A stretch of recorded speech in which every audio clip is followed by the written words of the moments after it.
Dear God, today as this session opens, we pray that your presence will be before us and everyone who serves in the decision-making process of our city. We pray for direction which will lead our city to be strong and unified. May we continue the legacy of our founders. May we be granted this day the wisdom to make decisions which will be for the good of our city. We also pray for your special blessing on all those who are working to transform our city and make it a better place to live and work. Amen.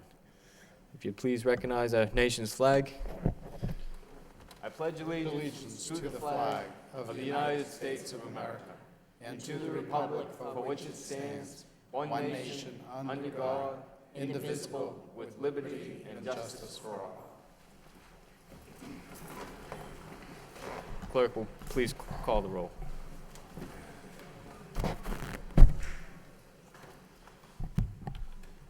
Councilor Nguyen. Here. Present. Councilor Broderick. Here. Councilor Elliott. Here. Councilor Kennedy. Here. Councilor Laurie. Here. Councilor Martin. Councilor Mendonça. Here. Councilor Mercier. Here. Mayor Murphy. Here. 8 present.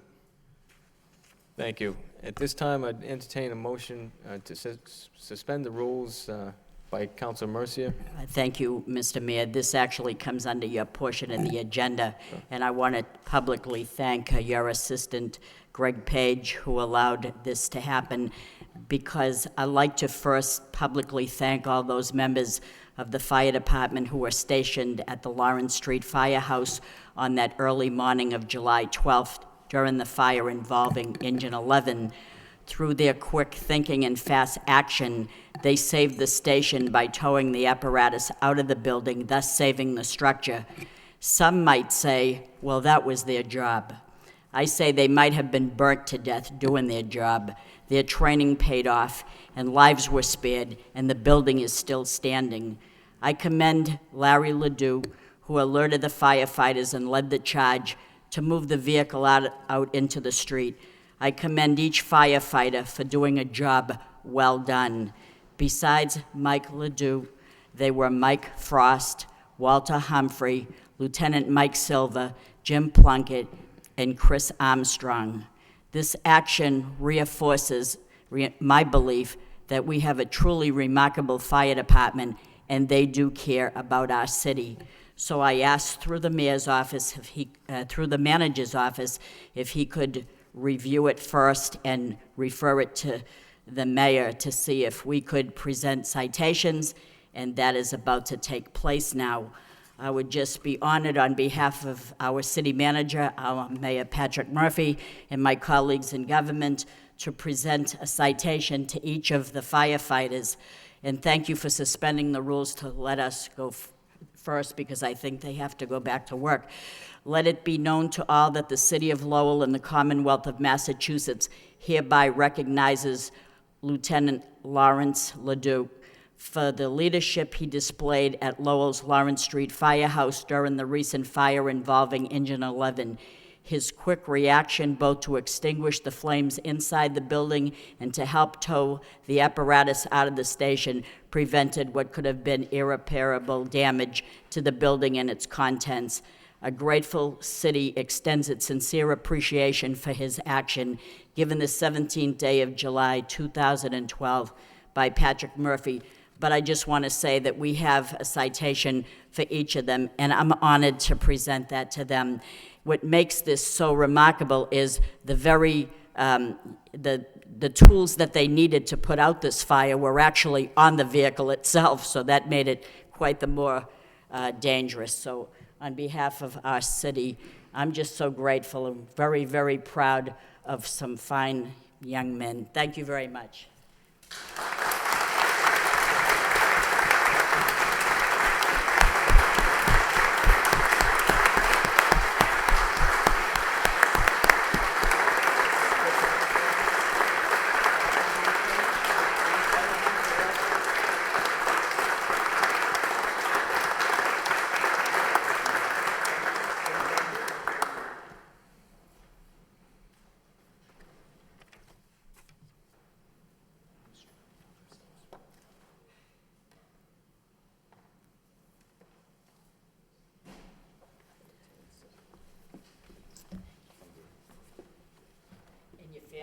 should be very proud of you. Thank you very much. Thank you.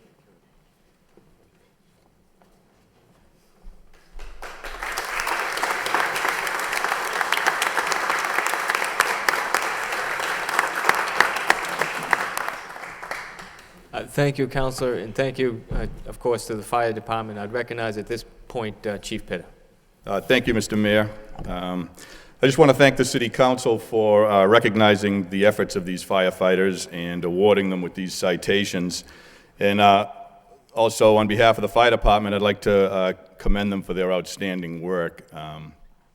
As Councilor Mercia said, this was nothing close to a routine incident. As she mentioned, all the tools and equipment that they would normally use to extinguish fires were on the very vehicle that was burning.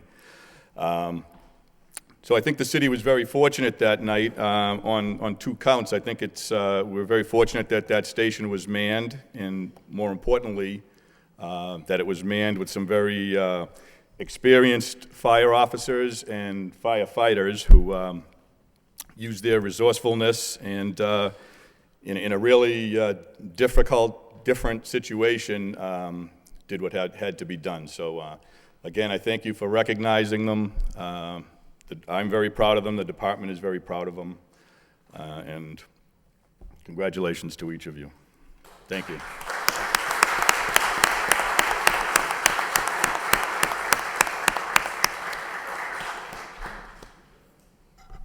Thank you, Mr. Mayor. Thank you. Thank you. Moving on to the first communication from the Mayor's Office on the Sister City Initiative, I'd invite at this time Mr. Page to introduce the item. Good evening, Mr. Mayor, Mr. Manager, councilors, other distinguished guests. I'm Greg Page of the Office of the Mayor, and I'm going to speak about the Lowell Sister Cities Initiative. First, a little bit of background about Sister Cities. Sister City relationships were first championed in the 1950s during the administration of President Eisenhower. The decade prior, he had seen civilization nearly destroy itself, and he believes so strongly in the power of citizen-to-citizen diplomacy as a way to improve understanding and to prevent those types of conflicts from erupting again, that he reached out to individual cities across the country and asked that they connect with cities all around the world and find ways just to connect as people. As far as what sister city relationships look like, there's no exact right or wrong answer. At a very simple level, it can just be things like annual exchanges between mayors. It can be cards sent from schools to each other's sister cities. But on a more sophisticated, mature level, some of these relationships involve trade agreements. Some of them involve annual visits from people from respective sister cities, and they involve an exchange of thought and municipal best practices. So there's a lot of things they can be, but I just want to emphasize that they don't have to be all those things. They can be something very simple that just reminds us of our place as global citizens and improves our sense of where we are and who we are. As far as why Lowell, Lowell is a city with 22% of its residents born in other countries, so we're automatically an international city. Even looking out at the council, about 22% of the councilors are born in foreign countries as well. So this is representative of the city, and it says something about our sense of connectedness across the world. We also talk about things in the schools. We look at the curriculum and we look at the slogans of things like UML, talking about people being world ready.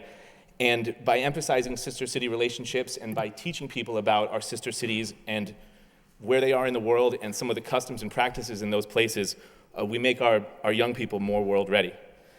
Right now, though, the system we have had, hasn't been very effective because we've created a lot of sister city relationships across the years, but typically they were done with a lot of fanfare and excitement, and then they sort of just fell away. There was no one really maintaining the relationships. And early in my time here as the mayor's aide, Mayor Murphy turned to me and said, what's going on with these sister cities? I want you to look into it, figure out what, how we can sort of revive this and figure out how we can make this something great. And so we did a lot of research. We worked with the clerk's office. We worked with folks from the Historical Society. We dug through a lot of old records. We found evidence of the old resolutions and motions through which we had created sister cities. We reached out to a lot of people around the world using social media and then also just old-fashioned letters. And we also reached out to a lot of citizens, some of whom are here tonight. who are interested in helping to revitalize, or maybe I should say vitalize, Lowell sister city relationships. So we've put together this proposal that's in the packet that all of you have, and I'm just going to highlight 4 key pieces of the proposal. What we're saying is that we should create a system where for each sister city that Lowell has, we have a single identifiable chairperson who is basically in charge of maintaining that relationship. And they don't do it all by themselves. They'd form a committee of people with similar interests, and they would sort of be the it as far as answering the question of, well, who really ensures that these relationships continue? In the past, there really wasn't anything like that. Also, using modern means of communication to stay in touch with our sister city counterparts. One thing that's really changed is it's become much easier to reach out across the world. We actually dug through a bunch of old papers in the office, and we found that when Councilor Martin was mayor, he had initiated a Sister Cities task force to try to get the ball rolling on a lot of this. And we talked to some of the people that were on that contact list at Middlesex and at UMass. And one of the things that was challenging even then, even though it was really only just a couple years ago, was maintaining the communications. But now we've got Twitter, we've got Facebook, we've got instant access to email, so we can do a lot of things we couldn't have done before. The third thing is developing a formal procedure that groups would have to go through in order to create a new sister city relationship. One of the problems in the past was that any motion or resolution could just kind of create a new relationship, and there wasn't a lot of thought or energy that went behind it, and so we saw that sort of reflected on the other side of it. And then also, of course, there would be periodic meetings between all of these sister city chairs so that they could discuss what they were doing with their cities. So they could sort of share ideas about what worked, what they recommend, and then the mayor would appoint a 5-member task force who would oversee that process and then could guide and advise people. And one of the ways we put all this together, in addition to talking to a lot of residents, we've had 3 meetings where we put everybody together in a different venue. We had about a couple dozen people attend each one to sort of lay out all these ideas and talk through this. We also looked at the websites of cities across the country and Canada, and we talked to some of the officials in those cities, and what we really found was what we're trying to do is basically a blending of all the best practices that they've used. In all the cities in the states that really have sister city relationships that work and that are active, they use a similar model where they have people who are in charge of it. It's run by citizens, it's not run by the city government, so this shouldn't put any extra work or any extra burden on the city. It shouldn't financially burden the city at all. People can fundraise on their own if they wish to do it, but this doesn't have to be about money, it doesn't have to be about fundraising. So that's really it. You can see the charter here that was with the packet, and I know Julio Carvalho from Lowell High School is going to speak as well, but if you guys have any questions, I'd be happy to entertain them now. Any discussion on what Greg Page's, Councilor Kennedy? I spoke to you on the phone about this, but do you know how many sister cities the city has, to your knowledge? We have, working with the clerk's office, we identified 8 sister cities based on more of the recent resolutions that were archived. We've dug through old council meeting minutes, and we found Limerick, Ireland, as the 9th sister city. The trouble with this is, though, it's a little bit of a needle in a haystack problem, because some of them are buried in motions in old council meeting minutes. But what we found was if we'd created a relationship, say, in the 1960s, and no one had really done anything with it, finding it wouldn't really change much, because if people were interested in restarting it, it would just require a new procedure. Right. So. Were you able to make contact with any of the 9 that you uncovered? Yes, we made contact with a few of them. Bamenda, Cameroon was a little bit easy because there's a resident in Lowell who's related to some of the royal family there. We were able to get their contact information, reach out. We sent them something for Republic Day, which is their national holiday. We've had some contact back and forth with Saint-Dié-de-Vosges, France. We've had some feelers go out to Nairobi, Kenya, and we've connected actually with Limerick, Ireland via Twitter, some of their city officials. And with Lobito, Angola, we've had actually Dr. Carvalho, who's a fluent Portuguese speaker, has reached out to the Angolan embassy, and they weren't able to attend our last meeting, but they do want to attend the next meeting. Okay. And this is my last question. When you reached out to them, were they surprised? I mean, I think that what occurs to me is that that a lot of times the sister city ceremony or whatever would almost be like giving somebody the key to the city. You know, maybe a little bit more than that, but it really is just sort of a ceremonial thing and a courtesy. And so some of those might be quite several decades old. And so the people that were involved at that time aren't necessarily going to be involved now. And so were those when for the communities that you were able to make contact with, were they surprised, or were they happy, or what was the reception that you got? People were very receptive, and it tended to be something where they reciprocated whatever we had sent. So, for instance, with Sentier de Vosges, France, we sent them a letter for Bastille Day, just to say, you know, just to wish them well, basically. It was just an excuse for us to reach out. And they sent something back to us, and in the case of the cities that we emailed in Africa, we got emails back from them as well. But I think the next step is things that might be a little more substantive. So we'll look on our side to energize that and see how we can develop a back and forth. Okay. Councilor Laurie. Thank you, Mr. Mayor. In Lowell, we have dozens of social clubs, churches from different countries, and so on. If someone wanted to bring forward an idea to join it with a sister city, what would they do, and who would they contact? Well, we put forth in the charter that we drafted a procedure they would do. So they would first have to identify who the chairperson of their committee would be, and then who would generally make up their committee. Of course, it wouldn't be exact. Right. But they would have to write a proposal where they described what city it was, what its connection to Lowell is or could be, and then how they would try to maintain the relationship. And then they would also, as a third step, demonstrate that it had community support. And there's a bunch of ways they could do that, but like a flag raising would be a good example. If they can generate enough people to do that and to pull that off, then that would be a way to say, okay, they're ready to do this. And who would they bring it to at the city? That would be done through the mayor's office. Okay. You go through the schools in Lowell, and it's amazing. In the schools itself, they have flags of all the countries where the children are from.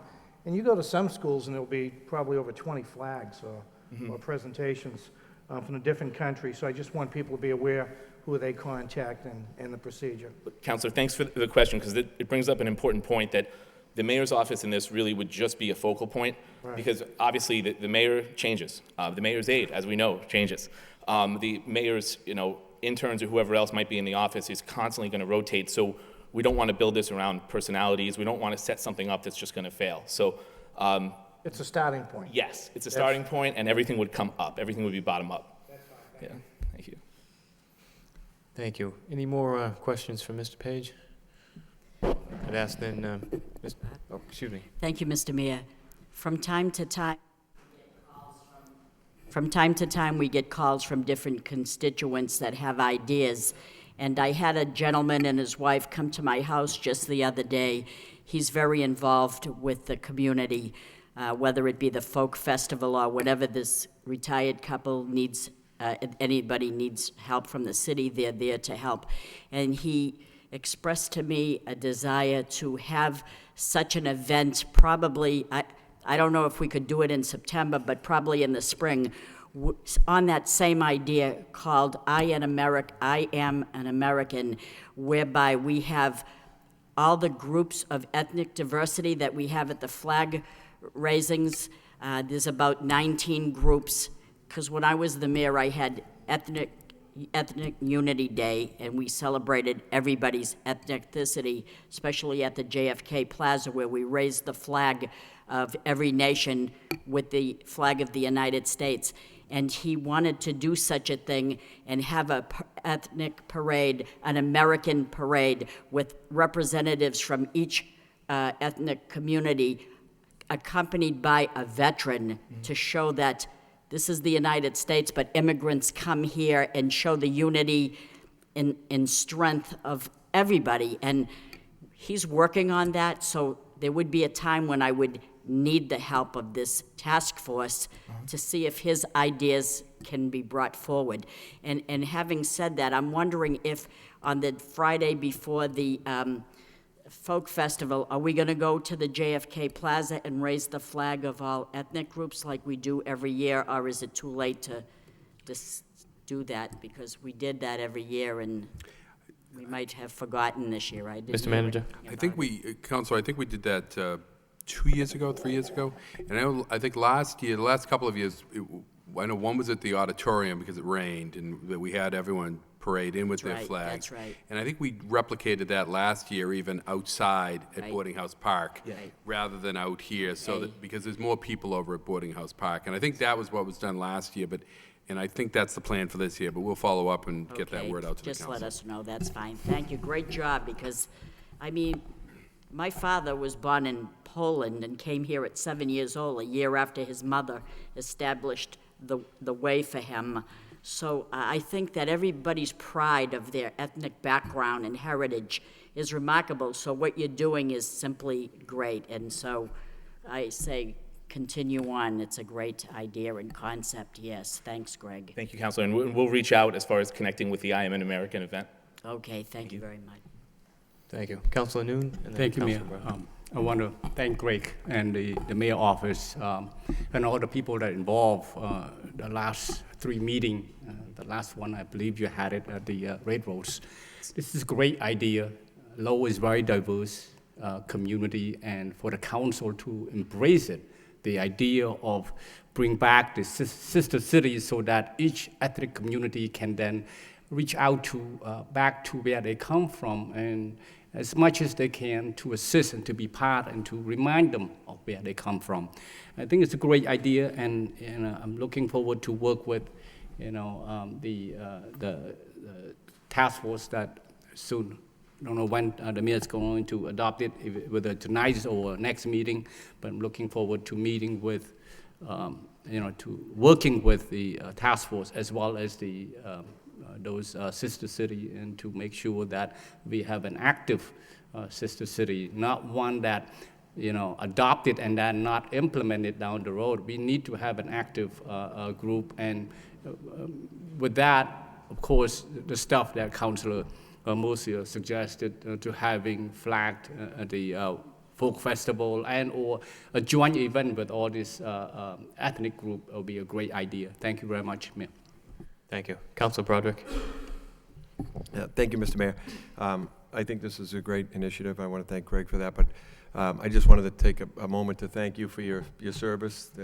The time you've been here, you came in, you had big shoes to fill, and change is never easy, and I think you started off under difficult circumstances, but I want to thank you for your professionalism and wish you the best. And this is another example of some of the things that you've been working on, and I think just wanted to take a second to thank you for your professionalism and wish you the best. Thank you. Thank you, Counselor. Thank you. Councilor Noon? Mayor, I have to, join in with Councilor Broderick. Such a short time, Greg came on. I've worked very hard, not only bring the sister city, this project together, but also other projects, and work very closely with the rest of the community. And I know that you're going to school, and I hope you stay connected, with the sister city because you are a big part of it. And good luck with school, Greg. Thank you very much. Counselor, thank you. Thank you.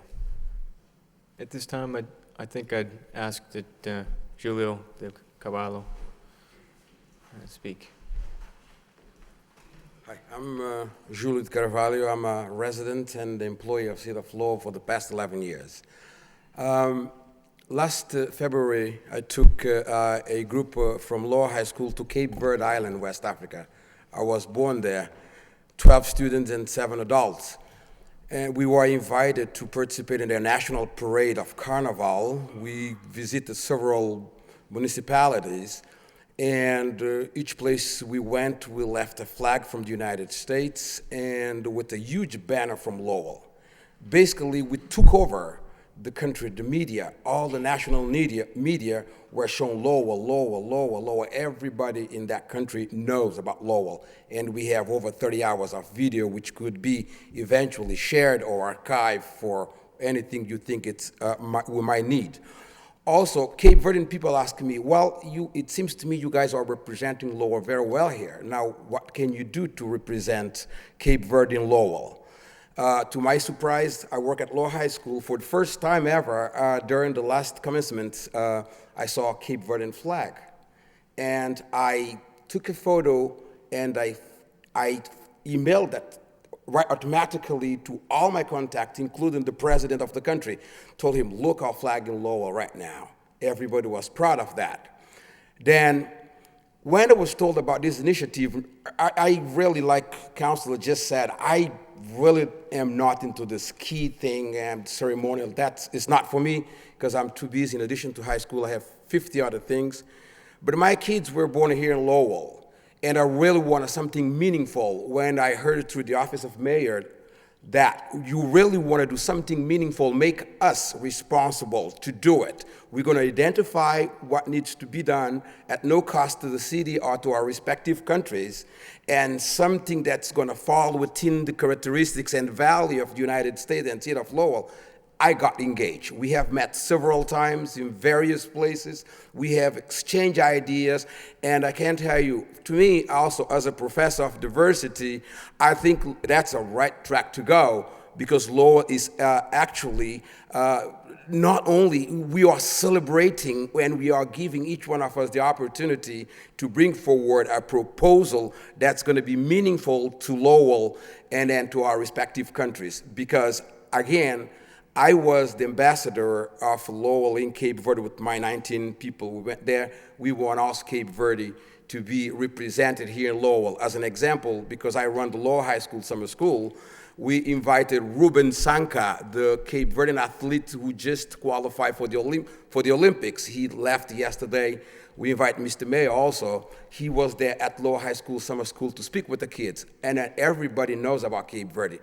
We are seeking this kind of relationship that's going to be meaningful for Lowell and for all the cities around the world, and for the citizen resident in Lowell. And I thank you very much for giving me this opportunity to talk a little bit about it. Thank you. Thank you. If there are no further questions on the item, then I'd ask for a motion to accept this communication placed on file by Councilor Laurie, seconded by Councilor Broderick. All those in favor signify by saying aye. Opposed? So voted. And thanks again to Greg Page for all the work he's done on this. Next communication is the Office of the Mayor's Clerk and Auditor Oversight Subcommittee appointments. I've chosen Councilor Mendonça as the chair, as well as Councilors Kennedy and Martin as members. So I recognize Councilor Mendonça. Yeah, this morning I asked the clerk to reserve time, and the next available date was on August 14th at 5:30. So if the members of the committee can attend, we'll have the meeting, the first meeting at that time.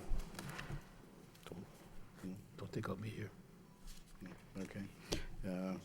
I may have to change that meeting. I'll work with the members of the committee and find the next available date we can all attend. Thank you. Thank you. Entertain a motion to accept as placed on file by Councilor Broderick, seconded by Councilor Noon. All those in favor signify by saying aye. Opposed? So voted. Next is a proclamation to present to Dorcas Greg Saito of the Lowell Community Health Center, recognizing National Health Center Week.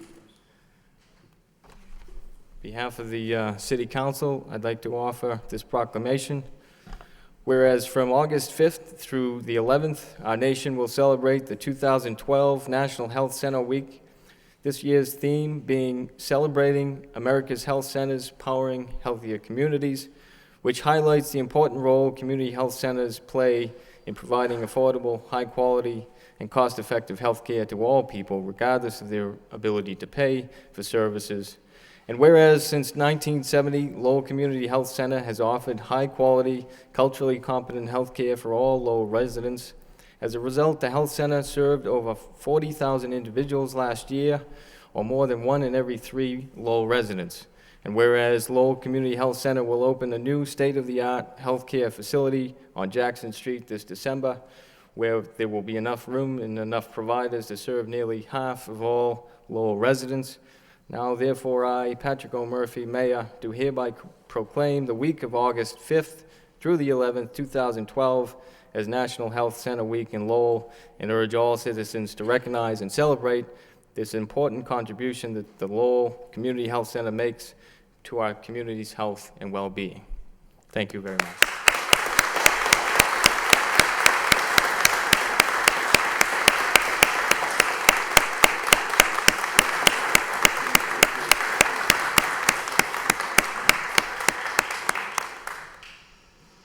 And I'd recognize Dorcas at this time. Thank you, Mayor Murphy and members of the City Council. I'm so pleased to return here each year to give you an update about how Lowell Community Health Center is advancing our community's health.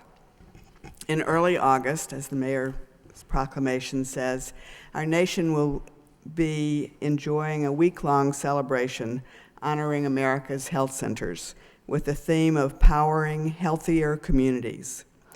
And I'm pleased to say that nowhere is that theme more fitting than right here in Lowell. As you know, in December of this year, we will open our new 100,000 square foot facility on Jackson Street. In this new facility, we will finally have the space, the manpower, and the woman power to serve close to 50,000 individuals each year, or nearly half of Lowell's population. And thanks to the quality and compassionate care that our patients can expect to receive from our workforce, and that workforce will grow to 400 staff, Lowellians will get healthier, will be better informed, and will become empowered to take care of their family's health.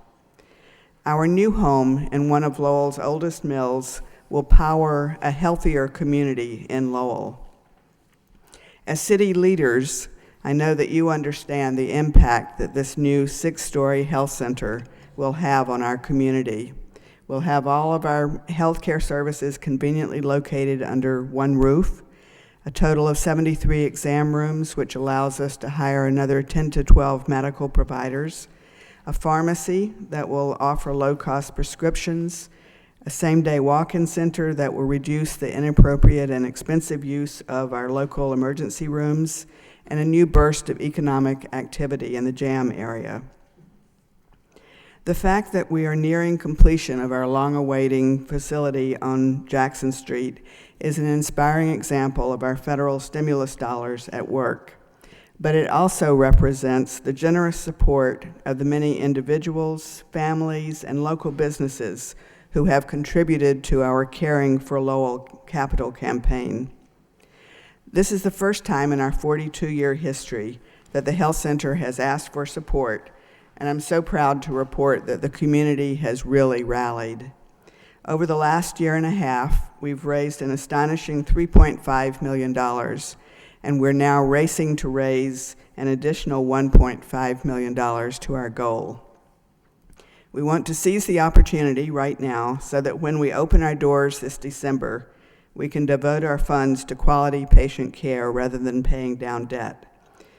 We must reach this fundraising goal as soon as possible in order to secure $600,000 in challenge grants from the Smith Family Foundation and the Parker Foundation. I want to thank the mayor, the city manager, and the members of the city council for sharing our dream. And I hope that you'll come for a tour. Most of you have been on tours earlier on, but things have really, really changed. I think you'll be astonished by what you see. So please come for a tour to see the progress being made each day by the 100+ construction workers who are helping us to bring new life to one of Lowell's mills. I'm joined here tonight with a number of our staff and board members over here, and I want to introduce one of our medical providers, Dr. Donald Miller, and he will just say a few words about why he has chosen to work at the health center and to care for Lowell. Dr. Miller. Thank you, Dorcas. Thank you, Mr. Mayor. I was a bit surprised that Dorcas asked me to say a few words about my involvement at the health center. I'm relatively new to Lowell. I just got here 28 years ago, but it's where I practiced medicine for almost that entire time. In 1984, my wife and I bought our first home not far from here on Andover Street in North Tewksbury. At first, I worked in a community health center in Lawrence, and then opened and grew a family medicine practice in Tewksbury, maintaining privileges always at Lowell General. But 3 years ago, I left the relative luxury of private practice to come work at the Lowell Community Health Center. It was a very good move. For one thing, all they ask of me is to be a very good physician, not an administrator. I'm allowed to do what I do best. But mainly, I was drawn back to the mission of community health care, to be there for everybody, but especially those most in need. I feel privileged to work at the Lowell Community Health Center. Very important work is being done there by a lot of fine, dedicated folks. I feel great about being a part of that. I've always felt valued as a physician. The gratitude shown to me by the patients I'm now seeing is heard much more frequently. I'm grateful that we're here to be here with our fellow travelers, and thankful that we have the knowledge and skills to help our patients in the many and varied ways that people need help. It's nice being appreciated and knowing I'm being of service to those most in need. I wish everyone felt as good about their work as I do about mine. I became involved in the capital campaign because we are bursting at the seams. Putting up bricks and mortar that enabled us to serve more patients is a truly exciting use of resources. Ultimately, we enable our brothers and sisters to have healthier, more productive lives. The ongoing good this serves makes giving to the new health center feel really, really wonderful. I encourage you all to check it out. And thank you so much for honoring the health center tonight. Although we try to pat ourselves on the back for what we do, it does feel really awesome to be shown appreciation as you're doing for us tonight. Thank you so much.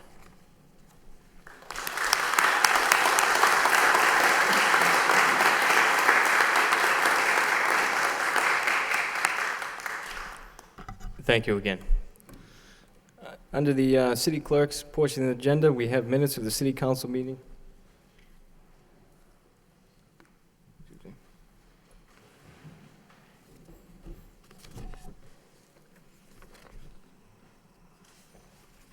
Excuse me, being after 7 o'clock, we'll move to the public hearing scheduled for 7. Utility public hearing for a pole location by National Grid in Verizon, New England, to install one pole at Wilder Street. I'd open it up for a public hearing for those wishing to speak in favor. Hi, my name is Michelle Stacy. I'm a representative for National Grid. The pole was going to be moved by UMass, and they're no longer, this is canceled. They're no longer going to need this. So the petition then will be withdrawn. Okay. Thank you. Thank you.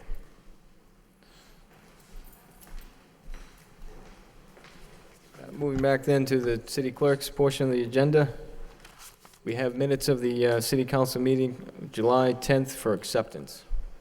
Move approval. Move for approval by Councilor Kennedy, seconded by Councilor Laurie. All those in favor, signify by saying aye. Opposed, so voted. Next we have under the city manager's portion of the agenda, communication from the city manager, responses to city council motions and requests. Councilor Kennedy. Thank you, Mr. Mayor. Mr. Mayor, through you to the manager. Mr. Manager, in your communications, you included a communication regarding my verbal motion, I guess is what you call it, from about the tree cutting up at Townsend Ave and other areas. Because it was a verbal motion, maybe you missed part of it, but two of the items that were, two of the components that were important in my request was how much did it cost to do that, and what were the 7 streets that were cut?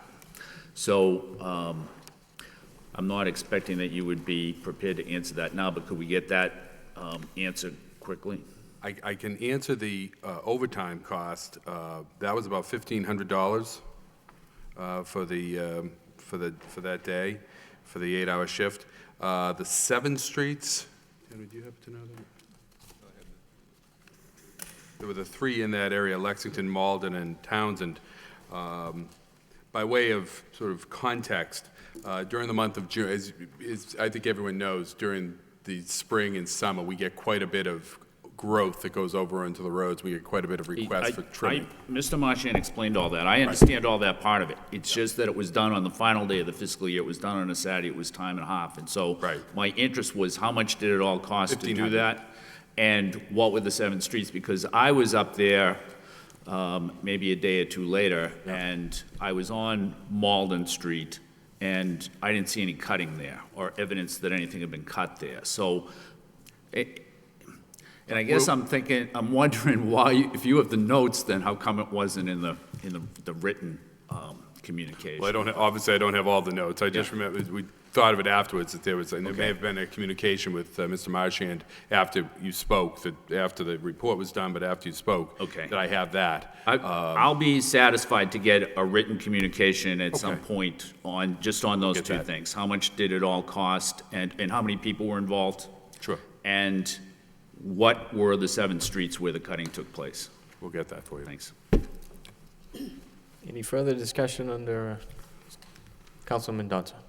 Yes, this was actually communication from the auditor, giving us a report of our finances for fiscal year 2012, which is now completed. I noticed that according to the report, our revenues appear to be over 400,000 above what we had budgeted, and that our expenses to the moment are about 7.6 million below. So, I mean, looking at these numbers, you think it'd be good for the administration, all the work that they've done, but it looks like we would have a healthy free cash amount. So I would just ask the auditor and then the city manager to give us anything we should be aware of that would reduce that number. I think if I may, I think we will, we will end the year in good shape. We've been pushing the fact that the actions we've taken over the last several years to, cut costs and hold costs down and chase down every dollar we can are paying off. I'm always hesitant. I've tried predicting free cash in the past, and I've found myself wanting after the Department of Revenue comes in, and I think it's certainly bad practice to try to do that. But it is a very positive. The city's finances are in good shape, and I think we need to stay the course. But there may be some things in there that either the CFO or the auditor have that may still be costs out there that we need to look at, and there's some of those revenues are more of a one-time nature as well. So I think a full analysis as we close everything out will give us more realistic picture, and then obviously the Department of Revenue has to do their job. But I appreciate the noticing that we're doing well. Yeah, very good shape according to this. I noticed that it was also referred to in the communication that Mr. Moses would do a follow-up report, explain this a little more, but it seems very good, and I just don't want to get too optimistic if there are bills known that we need to pay. That's what I was asking for. I don't know if there's any big bills outstanding from these funds. Madam Auditor? If I may, there's one big issue that's not shown in actually the budget reports, and that's the $2 million deficit from the prior year snow and ice that will have to be closed to fund balance. So that's one major hit. The accrual period is through September 30th, because we have to go through all the grants to determine any deficits, and I have to accrue revenues that have been received by the city through that September 30th date. So we actually have a long way to go before we get to the free cash number, but obviously the budget report and the activities for fiscal 12 are all on the positive side, both revenues and expenses.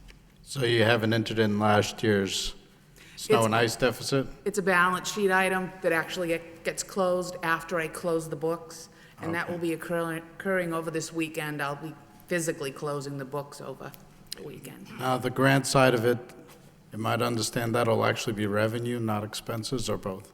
Actually, both. Both, okay. Both.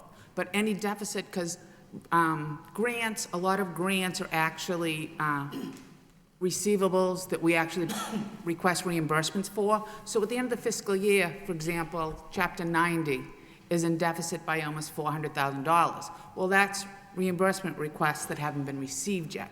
So at the end of the fiscal year, it looks like a negative 400, but I get to accrue all the revenues through September 30th for the Department of Revenue purposes for free cash. All right. Well, at least we have reason to be optimistic, so. Absolutely. Again, congratulations to the manager and all his department heads for keeping the costs under control. Appreciate it. Thank you, Councilor. Any further discussion on the communications from the manager?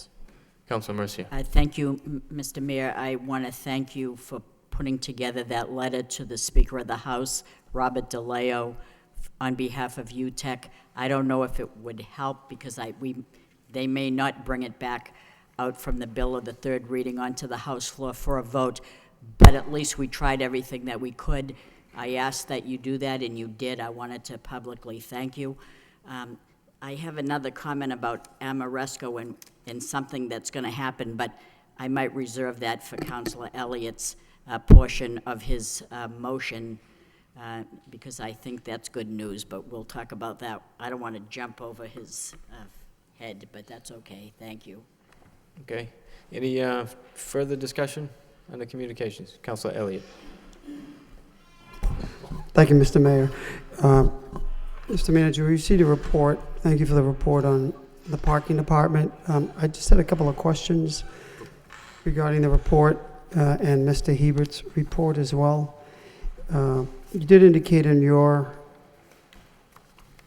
communication that you're working on an RFP to go out to solicit services, which expires in September, but what's not clear is, or it seems to have been made more clear in Mr. Hebert's communication, that they're, given all the issues that have to be addressed, that you and I don't want to put any words in anyone's mouth, but is there some notion that you're going to continue with this existing contract, this existing company, after it expires in September? It is a bidding process, and everybody's eligible to bid on that. Right. Well, I guess my question is, and I should have been a little bit more clear, but Mr. Hebert indicates that given the nature and the complexity, it might be unreasonable to accomplish the tasks that were outlined before the expiration, or, the expiration of the contract. Excuse me. So your intent is to go out and, bid the RFP and then award a new contract in October? We're shooting to get it done by the expiration. We may have to push that out just a small amount in order to get the RFP done and done right. As we're going through the process of evaluating the entire parking operation, we're seeing some things that we might be interested in doing a little bit differently. We're talking to a number of different communities. I know that Mr. Herbert and the solicitor spoke with another community, actually a couple of communities in the last week that operate a little bit differently than we do, and we'd like to explore that so that there's, we think that there'd be some savings for the city and perhaps a little bit more control that we're looking for from the city standpoint. So again, we want to do this right. No, I agree. I'm just wondering. I just wanted to know. You did say you're going through the RFP, and how long? How long is that going to be? I certainly have concerns that we're going to extend this contract for this particular company. If I may, Councilor, and I don't, obviously we want to, and I don't want to get into, at this point in time, we've been receiving a tremendous amount of support from the management of Central Parking. It's not to cast any aspersions on anyone below the upper management level, but Central Parking itself does not appear to be the problem. The company does not appear to be the problem. There are some systems issues. There's some internal issues that we had here in the city that we're working through. But in fact, we expect that we will probably have Central Parking at a meeting with the council in the near future when we go over everything, and I think the council will find that to be very helpful. Okay. No, I think this is good. I think the report is good. It provides definition to a lot of concerns, a lot of issues that needed to be addressed. I guess I was concerned when I did read that there's, you're looking into a cost of rekeying all the vaults because we don't know how many keys are out there. Does the software, once that vault is removed, I'm not saying we need to put an alarm on it, but is there a tracking mechanism that identifies when that, I think you did answer this before, but it does tell when that vault is being removed. So while we don't know where the keys are, Perhaps it's, Mr. Herbert. it's tracked pretty well. Yeah, Yeah, there's I mean- a number of different security measures to that, but the fact that there are some keys out there that we're not clear where they are is concerning. Do we But know there are keys that are out there? I mean, were the keys numbered or? Perhaps Mr. Herbert has some information on that. Well, I mean, the thing with the kiosks, and one of their security features is that each kiosk requires 5 separate keys to access different parts of the kiosk, including the coin box. The thing is that we really do not know how many keys we've received, and so I can't tell you how many are out there. I mean, we've collected close to 70 keys. Again, there are 5 different keys for each kiosk, and I can't tell you if there are more out there. Now, a couple of those keys out of the 5 are called what's known as Dallas keys. They're electronic keys, and essentially what happens is if you want to access the vault portion, you scan the Dallas key. It actually opens up the mechanical lock or gives you access to the mechanical lock that you can then insert the mechanical key and pull the vault out. We actually have the ability to turn those off remotely. So what we've done since that time is just limited the number of keys that are working essentially, and then we have also assigned those keys to the kiosk techs and the kiosk supervisor. So are you looking to rekey these vaults, I mean, as soon as possible, and who would pay for that? I'm presuming it's a significant cost. Well, we're looking at the cost right now. We're getting several different estimates and looking at several different options of how to do this in terms of maybe having it rekeyed in-house, the actual labor piece as opposed to sending it out. We're still getting those costs in. As far as where that would come from, I would assume it would be from the enterprise fund. Okay. So, and according to your report, just on banking and depositing policy, the auditing function, wasn't utilized, as we know from prior to November 2011. Right. So how are the auditors looking, the 3 auditors looking from, what the deposit process was, or whatever control or lack of controls that there were from November to 2000, was it 2008 when the kiosks, or the first kiosks were put in? Yeah, 2008. How can they find out if money was stolen from prior to 2011? They have gone through essentially every receipt, every piece of information that they've been able to generate from the kiosk and hard copy, and look at that, compare that with the bank statements. I don't want to get too into it because I'm not an auditor, and I as Ms. Wright can tell you, we sometimes speak a different language. I can tell you they've been very thorough, but I wouldn't want to venture to guess their exact process. I know this reports have been forwarded to the subcommittee. And if I may, Councilor, these are great questions, and these are really what is all being worked on now that we'll have for the more complete report with the council and meeting with the council with all the people involved. And one last thing, is that what you mentioned earlier, that you were looking at different options? Doing some of the work in-house is one of the options that you're looking at? It's both doing some of the work in-house, and in fact, the other possibility is sending more out, or some combination thereof. Again, looking at different models of other communities and how they do it. I just have one more question and it intrigued me that the treasurer is involved in the turnover, the revamping of the cash turnover process. Can you just explain what is different now than what it was in the past? Either you, Mr. Manager, or you, Cheryl. Well, actually, it will be part of my final report, but the treasurer has actually been in parking department with myself in reviewing all the source documents. In all actuality, we are working on a daily basis with the parking garage people, with the new acting administrator, and reviewing all the policies and procedures. I'm doing it along with the treasurer. So is there a new policy, or is there a new, is there revamping the process? What has changed, or what is changing? I think the major change that's happened now is that at least in the short term, probably long term, and probably permanently, is all those kiosk reports come in as well as part of the receipt turn-in.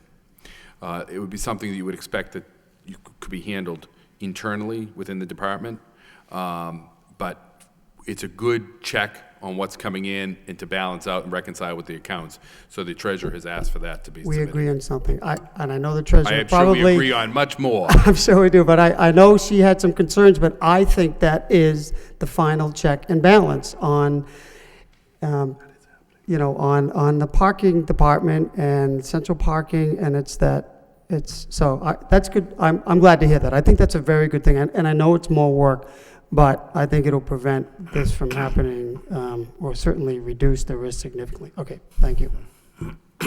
Councilor Laurie and then Councilor Kennedy. Thank you, Mr. Mayor. I want to commend Mr. Hebert on the report. I had a couple of questions.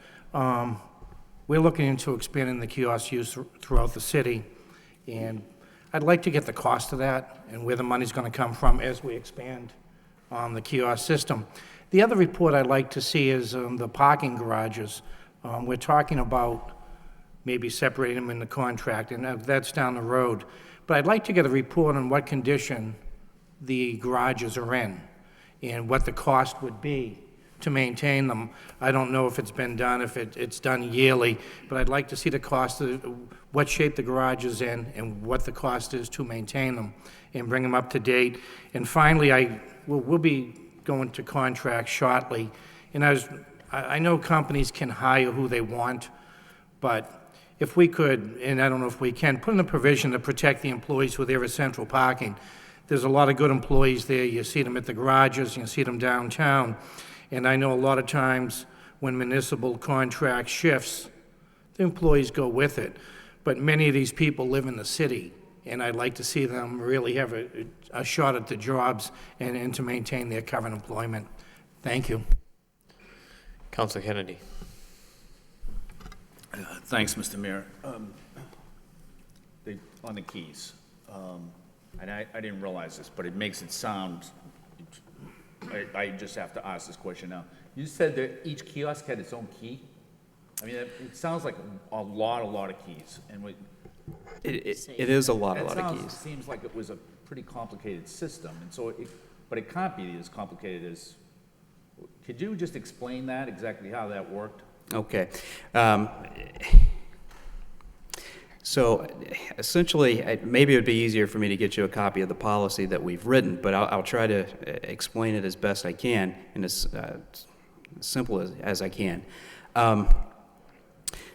Each kiosk has separated between top and bottom. The top portion has essentially the guts of the system, the keypad, the electronics, things that you would need to maintain. To access that piece, you need to take what's known as a Dallas key, which is actually a blue Dallas key, scan that in have it scanned by the kiosk.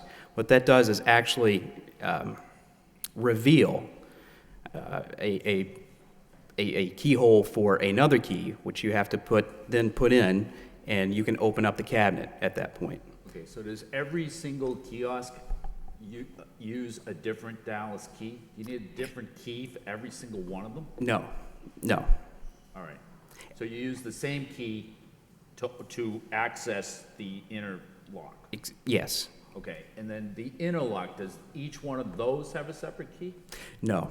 And so maybe I was confusing if I've said that there are 5, each kiosk has 5 keys. They're not 5 keys per kiosk.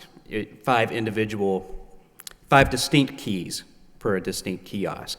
There are 5 distinct keys for every kiosk that is necessary to get to every kiosk. You can get to all the money with 5 keys. Is that right? Is that what you mean? You can't get to the money. You can service the kiosk. To actually get to the money, it requires a separate key. Okay. How many of those keys were there? I can't say for sure. And that's why we're actually looking at rekeying. But you have, did you say you had 70 keys? Yeah, we have, it's not exact, but around 70 keys. And so a lot of people had access. I mean, if you had 70 keys and you only need 5 keys, is that right? Correct. And I mean, that's part of the problem, that, when, I came in there and assessed the situation, this stuff doesn't happen in a vacuum. There has to be an environment that's created that kind of allows this to happen. And one of those was a lack of management, lack of physical management of the keys. Okay. So let's just say there were 70 keys and you needed 5 keys. Does that mean there were at least 14 sets of keys that you know about? I wouldn't say 14 distinct sets, because I would say 40 of those keys were the Dallas key type. Yep. So that wouldn't create 14 sets. You've been the acting parking director there for like a month and a half or something like that? About a month. Okay. So would you imagine that you would need that many keys? Oh, no, we definitely do not. And the new policy now is there are only 3 sets of keys. So 15 keys. Okay. We do have spares, but those are locked in a safe, in a new safe in the parking director's office, and only the parking director will have access to that. Okay. All right. Thanks. Can I just ask to you, Mr. Manager, where are we with filling the position of parking director? I mean, how far along is that, or are we waiting on that, or what's the? We're waiting on that right now. We've been talking a little bit about that, but we're letting Mr. Herbert do some work on there first, and then we hope to fill that probably in the next month or 2. Okay. And in addition to the parking director, are there other employees who are not at work right now? We still have 1 staff member that's out as we sort of wrap up our internal investigation. And of the central parking employees, are there any of them that are no longer at work? I believe there were, not currently, but for the people that were working there, say, when was it, the beginning of June? Right. How many of those, are all those people still working there, or are there some? I believe right now they are all working there. Everybody? Correct. Okay, thank you. Councilor Noon. Thank you, Mayor.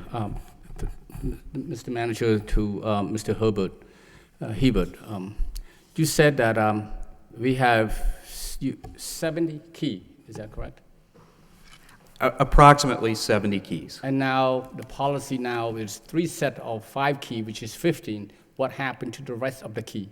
They are all in a vault in the parking director's office, and only the parking director has access to that. So all those, the rest of the key account for. So altogether now you have 7 key, Yes. 70 key. Yes. And you don't know how many others that might be out there. Exactly. With regard to replace the key, have you get an estimate on that, and how quick can you do that? I am still getting estimates in. I didn't necessarily want to go jumping at the first estimate that came in. Right. I think if we do the work in-house, I've worked with the staff there to kind of come up with the plan. I think we could do it within a week. The last thing I want to have happen is this project drag out over, several weeks. It just is not the right thing to do at this point in time. So I think it would be done within a week, actually, whether or not we do it in-house or send it out. Thank you. Thank you. Councilor Laurie. Thank you, Mr. Mayor. Just a few more questions regarding the keys, Mr. Herbert. If you have to change them, you have to change them. I mean, there's no big deal. But if someone did have a key who didn't work for the city, or they somehow had a key and they opened it, but the technology showed that was emptied? Any kiosk was emptied? Now that we have the processes in place, yeah.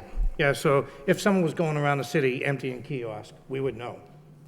Yeah, it's Has there pretty locked down right been now. any sign of that? No, not at all. So there's been no sign? No. Okay, thanks. Let's go. Thank you. Councilor Noon. Just maybe 1 or 2 more questions, Mr. Mayor. Thank you to the managers.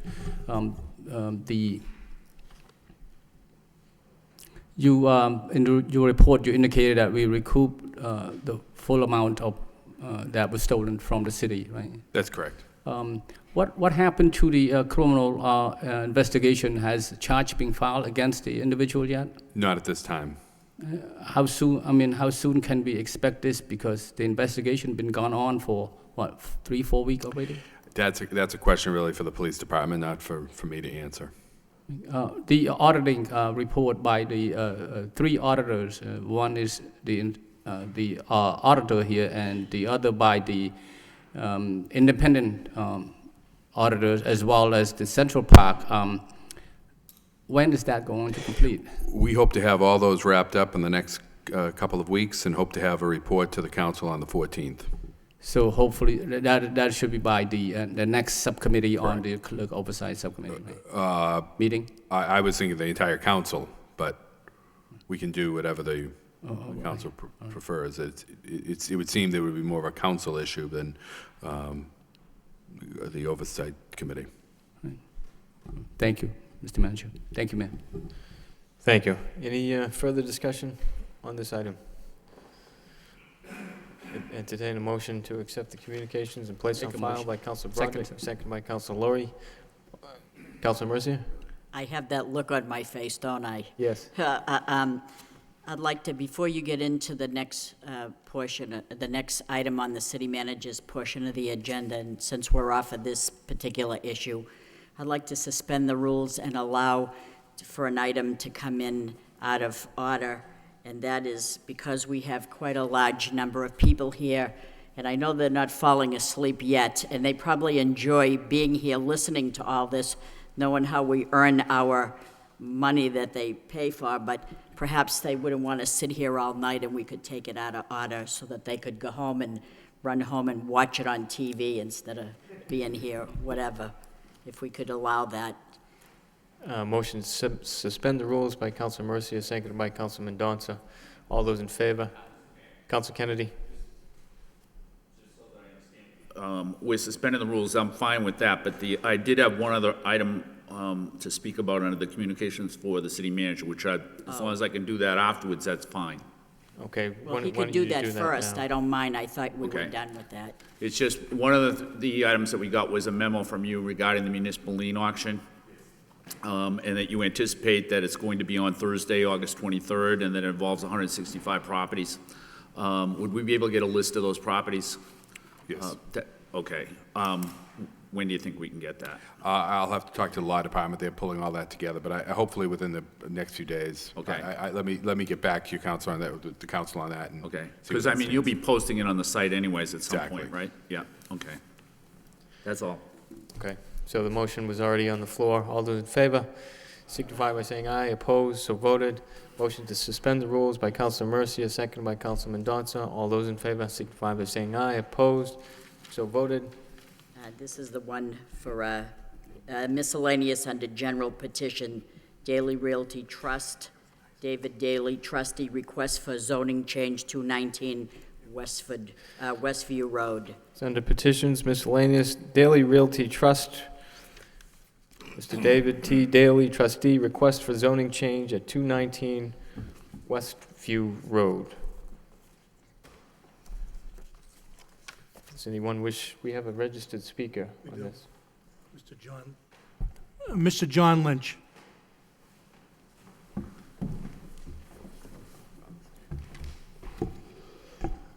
Good evening. If you just please give us your name and address for the record. My name is John Lynch. I live at 151 Westview Road in Lowell, Mass. I'd like to address the council regarding this issue. Number one, it's been here before. We've considered this about 6 years ago, and I'd like to point out that the neighborhood is still against it. The number of people here is only a partial number of the people that are against this, any sort of a change down in that area. And I've been asked to make that known to the council. People are on vacation. They're not here for to present it themselves. I think the Lowell Sun said it best. The matter was here in 2006 to build 13 homes. The present proposal that was made to us, and I saw it a couple of Saturdays ago, was a very similar proposal that was here in 2006. The matter was defeated at that time, and it was taken, the planning board's decision was taken to the land court, and Judge Alexander Sands ruled that the proposal violated the city's comprehensive master plan, which cites the preservation of neighborhood character and as a priority calls for industrial land to remain industrially zoned. Now, I've heard nothing compelling why this should change now. The matter's been settled 6 years ago. It was brought up before that. This is my third or fourth time. I've lived at 151 Westview Road since the early 70s, and I recall this matter being raised at least. This is the third time at least. The primary purpose, people want to build houses down there. Westview Road is a small road. In the winter, it's a hazard. Any change to that, any addition to that, is going to be a severe hardship to the neighborhood. As a result, I would urge the council that there being nothing before the council that speaks to the allowance of this, or even consideration of this, it should be denied. I want to promise the support of my neighbors in opposition to this matter as far as it goes. Thank you. Thank you. What's the wish of the council? I wonder if there are others that did not register to speak that would be wanting to come up and speak before the podium. We could suspend the rules, I'm sure, and allow them to come up. For the record, I would like to say that before I left to come here this evening, I had quite a few calls from people that were calling me because they were away on vacation and they're unable to come here to speak, and they were in opposition of it as well. So I just wanted to say that. Sure. Councilor Martin? Thank you, Mr. Mayor. I've heard from a number of people in opposition too, but there is a process that I'm sure is not foreign to those folks who haven't been through this before. And I don't know what if the council's required to get a planning board recommendation before it acts on this or not. Maybe Solicitor Fenton could enlighten us on the process. Councilor Martin, you are correct. Chapter 48, Section 5, relative to zoning changes, says that if a petition is filed requesting a zoning change and in turn it is put into ordinance form, that it must then be referred to the planning board for a hearing and report and recommendation. Thereafter, it comes back to the council for action by the council. Thank you. So if there are, you know, I've heard from some of the residents, and I know they said they were going to send at least one person down to kind of speak for the group if others want to be heard. I think that's fine, and I'm happy to hear whoever wants to be heard, but I just want folks to know that kind of by law, you know, the process, this gets sent to the planning board, a hearing there, and then a hearing here, at which time it could be voted up or down. So this is somewhat of a, I think, a formality tonight, although it's a petition on the agenda. If people want to be heard on it, I'm happy to hear whoever wants to speak. Sure. So we have a motion by Councilor Mercia to suspend the rules to allow any unregistered speakers, seconded by Councilor Mendonça. All those in favor, signify by saying aye. Opposed? So voted. If there are any people in the audience who would like to speak, either in opposition or favor. Hi, Council. My name is David Daly, 40 Lillian Street in Lowell, Mass. I just want to say, as Councilor Martin pointed out, that there's going to be a due process here in which the neighborhood is going to be able to speak about the project. I just want to make it clear, though, but before I do this, I'm from Lowell. I've lived in Lowell my whole life, and I believe in the city. I built my businesses in the city. I grew up in the Highlands. I'm a big supporter in this city, and I believe in the city. More importantly, I believe in my reputation. This was obviously a very contentious project a number of 6 or 7 years ago. So when I first started to evaluate it, we really conducted our due diligence on this project. Mr. Lynch has made it clear that he says nothing's changed. I can assure you, as we go through this process, almost everything has changed. We've addressed a number of the issues in the planning board decision that was further supported by the judge, and that includes the size of the lots, the water pressure issue. We did a traffic study. We are working with a land trust right now regarding some wetlands. As you may or may all not know, there's a serious water pressure down there problem. We are proposing bringing in a whole new water line from Window Park Drive where the water pressure is really good. The lot size that were previously proposed were 3 to 4 to 5,000 square foot lots that did not meet the character in the neighborhood. Our lots are a minimum 10,000 square feet to 80,000 square feet. The houses that I build, I'm very proud of. They're going to meet the character of the neighborhood. It's going to fit in really well. We are currently proposing 11 houses at this site. We are more than open, as I met with the neighbors twice. I had 2 meetings before we presented anything to the city. I had one meeting up at Mount Pleasant Golf Course 2 Wednesday nights ago. We had a subsequent meeting on Saturday morning where I had the neighbors come out and explain any of their concerns. I've addressed and personally sat down with probably 15 neighbors there. The truth of the matter is there's going to be approximately 4 to 6 people that are direct abutters to this project that are going to speak in favor of this. So I request the city council, I request you tonight to take an open mind to this. Let us go through the process before the planning board, where they'll make a recommendation to you, and there'll be public hearings, obviously, at the planning board, as I believe back here at the city council. Again, I want to make it clear that we have done 8 to 9 months of due diligence in addressing the concerns of the planning board in the past project. This is not the same project. It's a much more responsible project. It's a much more fiscally sound project, and it also addresses 2 major issues: a water pressure in the area down there, and also, fiscally, from a fiscal perspective, that it brings in some significant tax revenue and adds a significant amount of construction funds as we hopefully will get approvals on this project.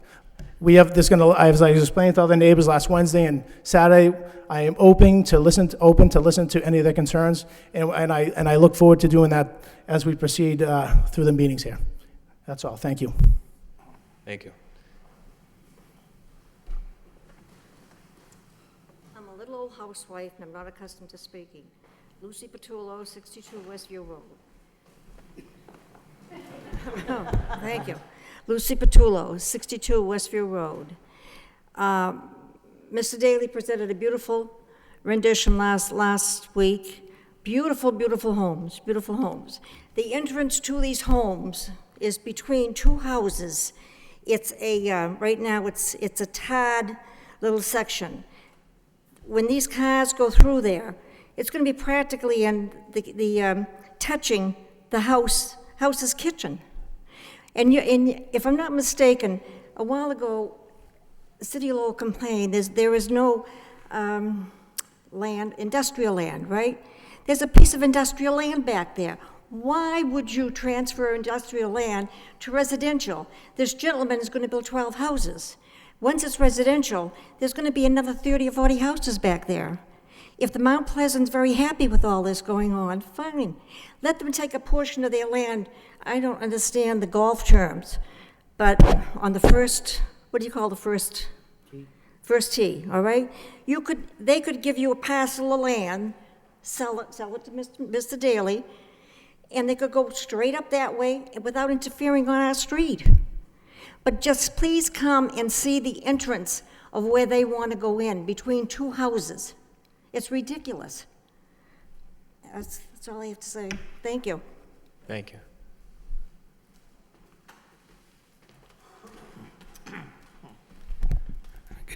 Good evening. My name is Ed Bimbo. I live at 107 Westview Road. And I want to echo the sentiments of Mr. Lynch and also talk in opposition of the expansion. None of the real issues that affect the quality of life and living on the street have changed. The street isn't getting wider. Route 3 traffic is not going down. The basic issues of traffic, despite the report, are erroneous. The facts of living on the street is, especially in front of my house, it's a one-lane road. And people treat it like a one-lane bridge unless they want to start knocking mirrors.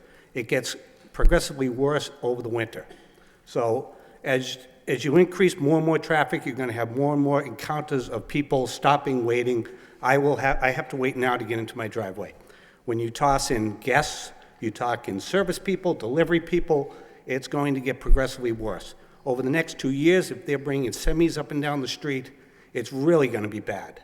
Right now, people use that street for walking. The kids ride on the bike. You can kiss that goodbye. That's not going to happen anymore. The character of the street will be changing.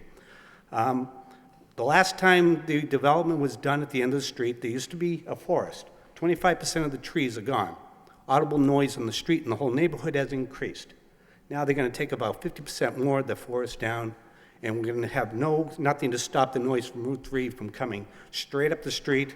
Lincoln Park, Rindo, the whole area is going to be affected by this. So there is nothing good or positive in the way of the people that live in that area that this development does. And none of the basic conditions that stopped it the last time have changed. So the street will be defending itself. I know this is a formality, but we will defend ourselves because it is wrong. The street cannot support this type of development. You can't drop an entire neighborhood right in the middle of a dead-end street. It just doesn't work. So I hope as this comes around and around, City Council will take this into consideration. Thank you very much. Thank you. Anyone else wishing to speak?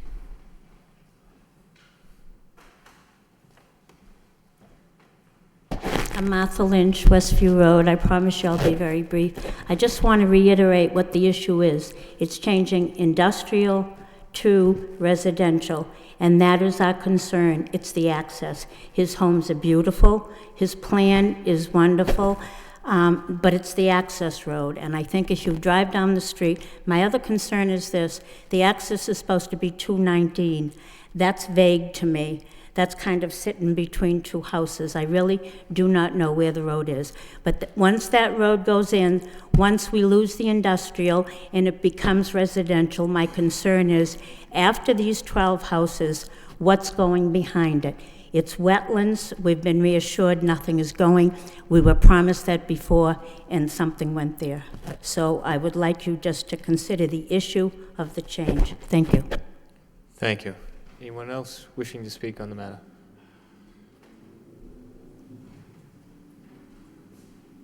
Mr. Mayor, Mr. Manager, my name is Greg Curtis, members of the City Council. I'm an attorney here in Lowell.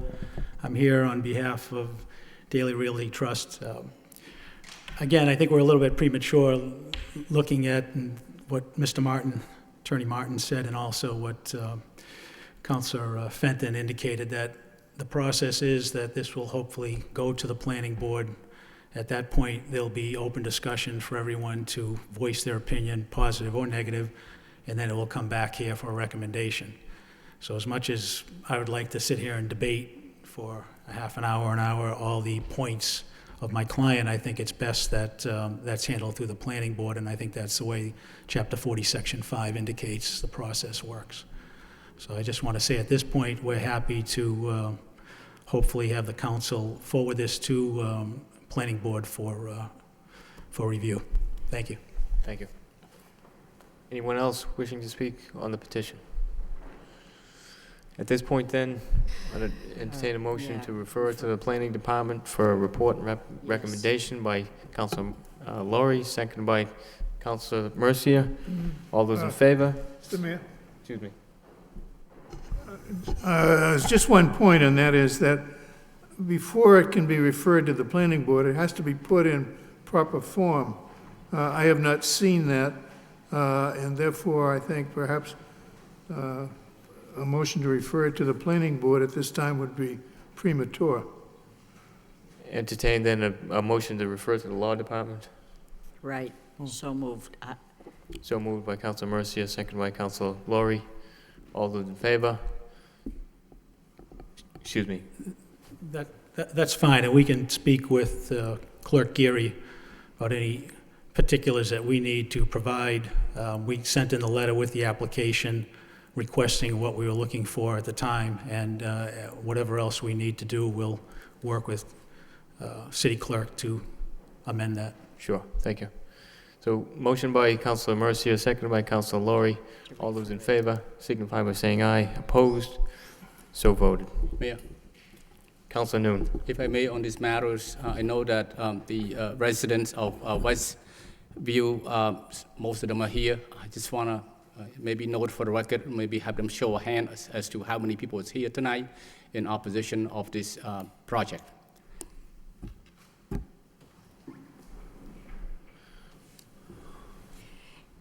It's a small portion, we're not, Thank you, Mayor. Let the record show. Councilor Mercia. Mr. Mayor, how will these people, because they're not completely abutters, although they do live on the street, would they be notified? How would they be notified as to the planning board hearing? Mr. Bakey. The council, about a year or so ago, amended our local zoning ordinance to require that when a private party petitions for a change to the zoning map, which is the case this evening, that as part of the public hearing process, both before the planning board and before the city council subsequent to that, their notice will have to be given to all of the property owners within a certain radius. And I don't recall off the top of my head what that radius was, but it is more than direct abutters. It very well may be, but I don't want to be caught giving you the wrong number or giving anyone the wrong number. I do know that it is more than just the direct abutters. In addition to that, the public hearings will all be advertised in the Lowell Sun, posted on the city website, as well as the city clerk's board, et cetera. Thank you. Thank you. Councilor Laurie. Thank you, Mr. Mayor. Mr. Bakey, that's industrial land presently? Yeah, the request that's been made or being made, I believe, I haven't seen the actual petition, but from what I understand, it is to rezone a portion of a piece of property that's currently zoned industrial to a residential zone that would allow them to proceed with a residential development. So businesses on Stedman Street, would they be notified? They may have plans for expansion down the roads and things like that.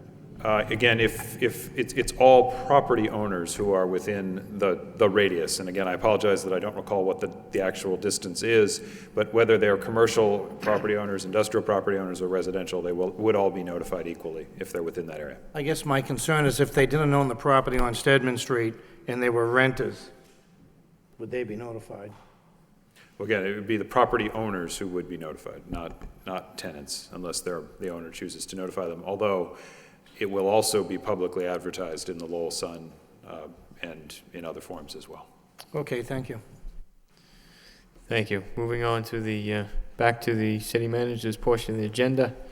We have a communication from the city manager to request approval of out-of-state travel for the Lowell Police Department.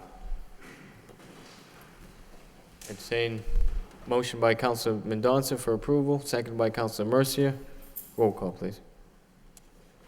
Council Nguyen. Approve.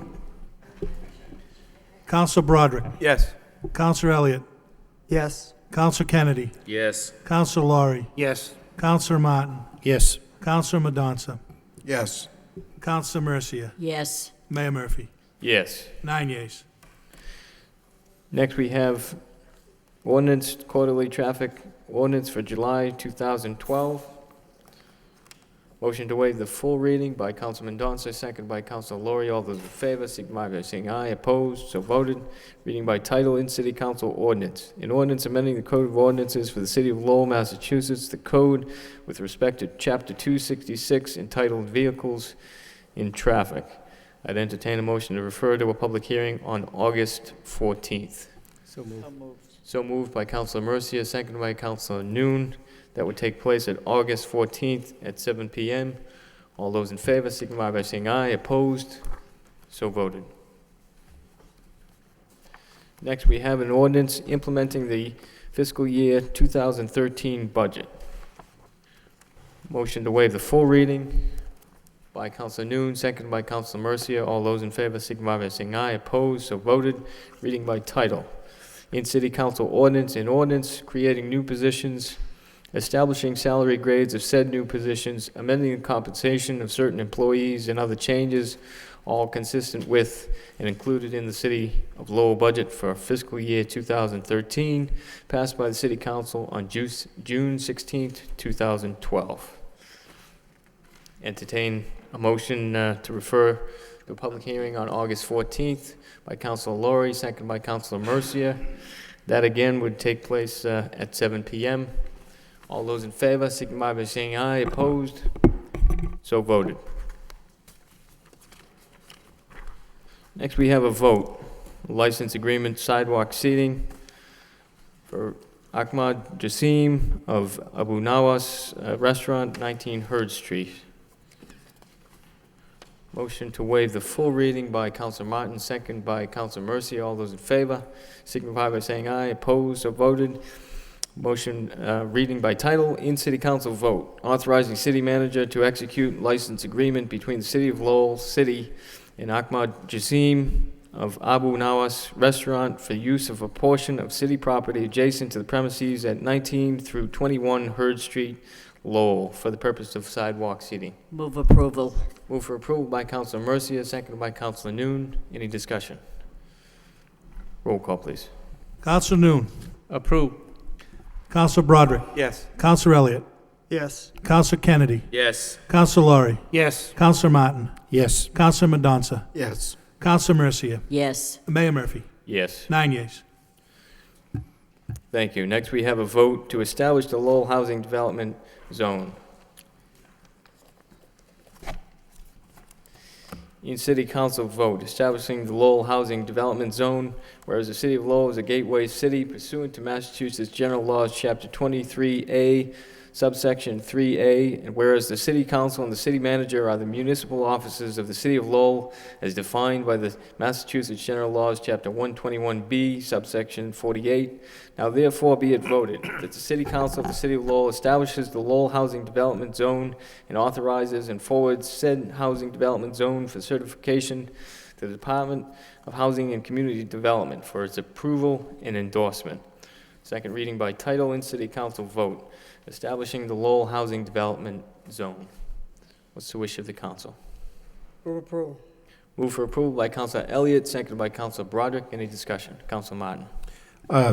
Thank you, Mr. Mayor. I just want to thank DPD for its good work on this proposal.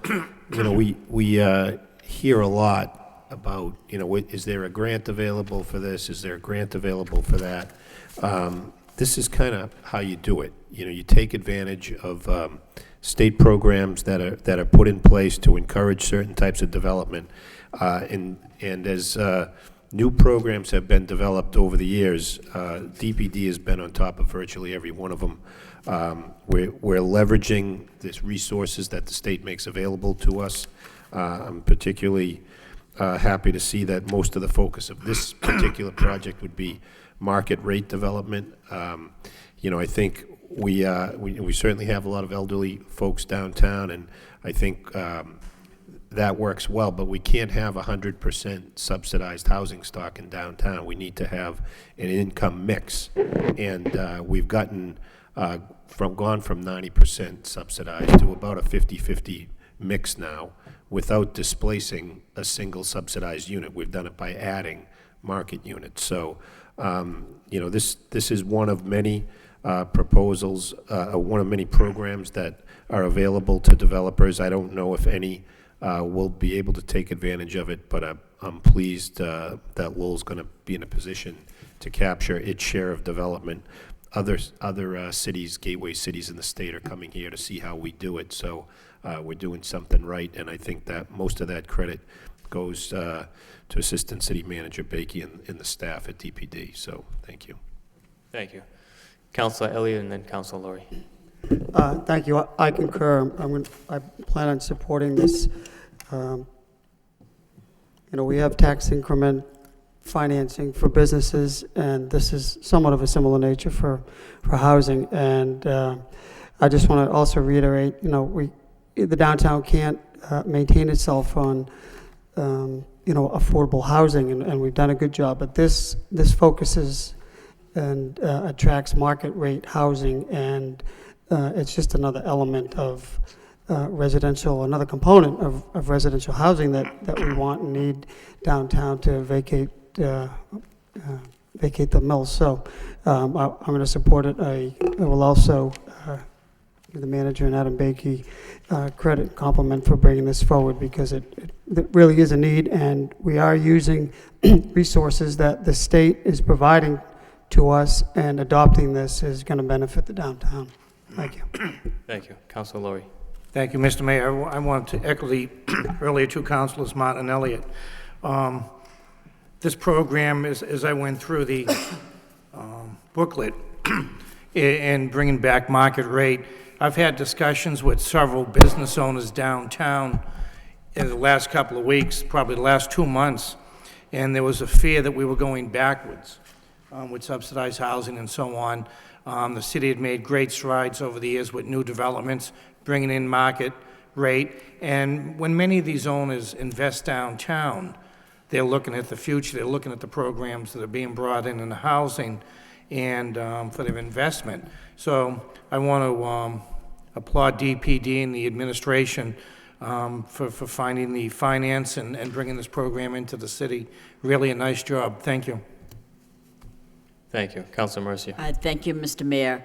What we have before us for the people watching at home is a series of 3 votes to attain a certain purpose, and it establishes a gateway for this housing development zone, the plan, a tax increment. Once approved, and it has to be properly done for the DHCD, which is the Department of Housing and Community Development, so that we can get certification, having said that we obtained this program the right way.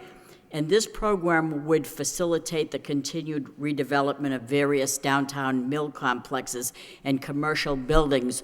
So it's a start to fill these things the proper way. And so I commend as well Adam Bakey and his staff for putting to this procedure, very lengthy, complicated procedure in place for these things to happen. So I think that this is a good start, and I support all 3 of these votes, but we have to do it in order, I guess.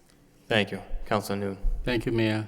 I want to join all the council in complimenting Adam Bakey for taking advantage of this opportunity. This is a great opportunity for the city, and to get what the state can offer us, and he done a great job on this. Thank you. Thank you. Any further discussion? Roll call, please. Councilor Nguyen. Yes. Councilor Broderick. Yes. Councilor Elliott. Yes. Councilor Kennedy. Yes. Councilor Laurie. Yes. Councilor Martin. Yes. Councilor Mendonça. Yes. Councilor Mercia. Yes. Mayor Murphy. Yes. 9 yeas. Next, in City Council vote, approving the housing development zone plan for the city of Lowell. Whereas the city of Lowell is a gateway city pursuant to Massachusetts General Laws, Chapter 23A, subsection 3A, and whereas the city council and the city manager are the municipal officers of the city of Lowell as defined by the Massachusetts General Laws, Chapter 121B, subsection 48. Now therefore be it voted that the city council of the city of Lowell approves the housing development zone plan for the city of Lowell and authorizes and forwards said housing development zone plan for certification to the Department of Housing and Community Development for its approval and endorsement. Second reading by title in City Council vote, approving the housing development zone plan for the city of Lowell. Entertain a motion to approve by Councilor Noon, seconded by Councilor Laurie. Roll call, please. Councilor Noon. Yes. Councilor Broderick. Yes.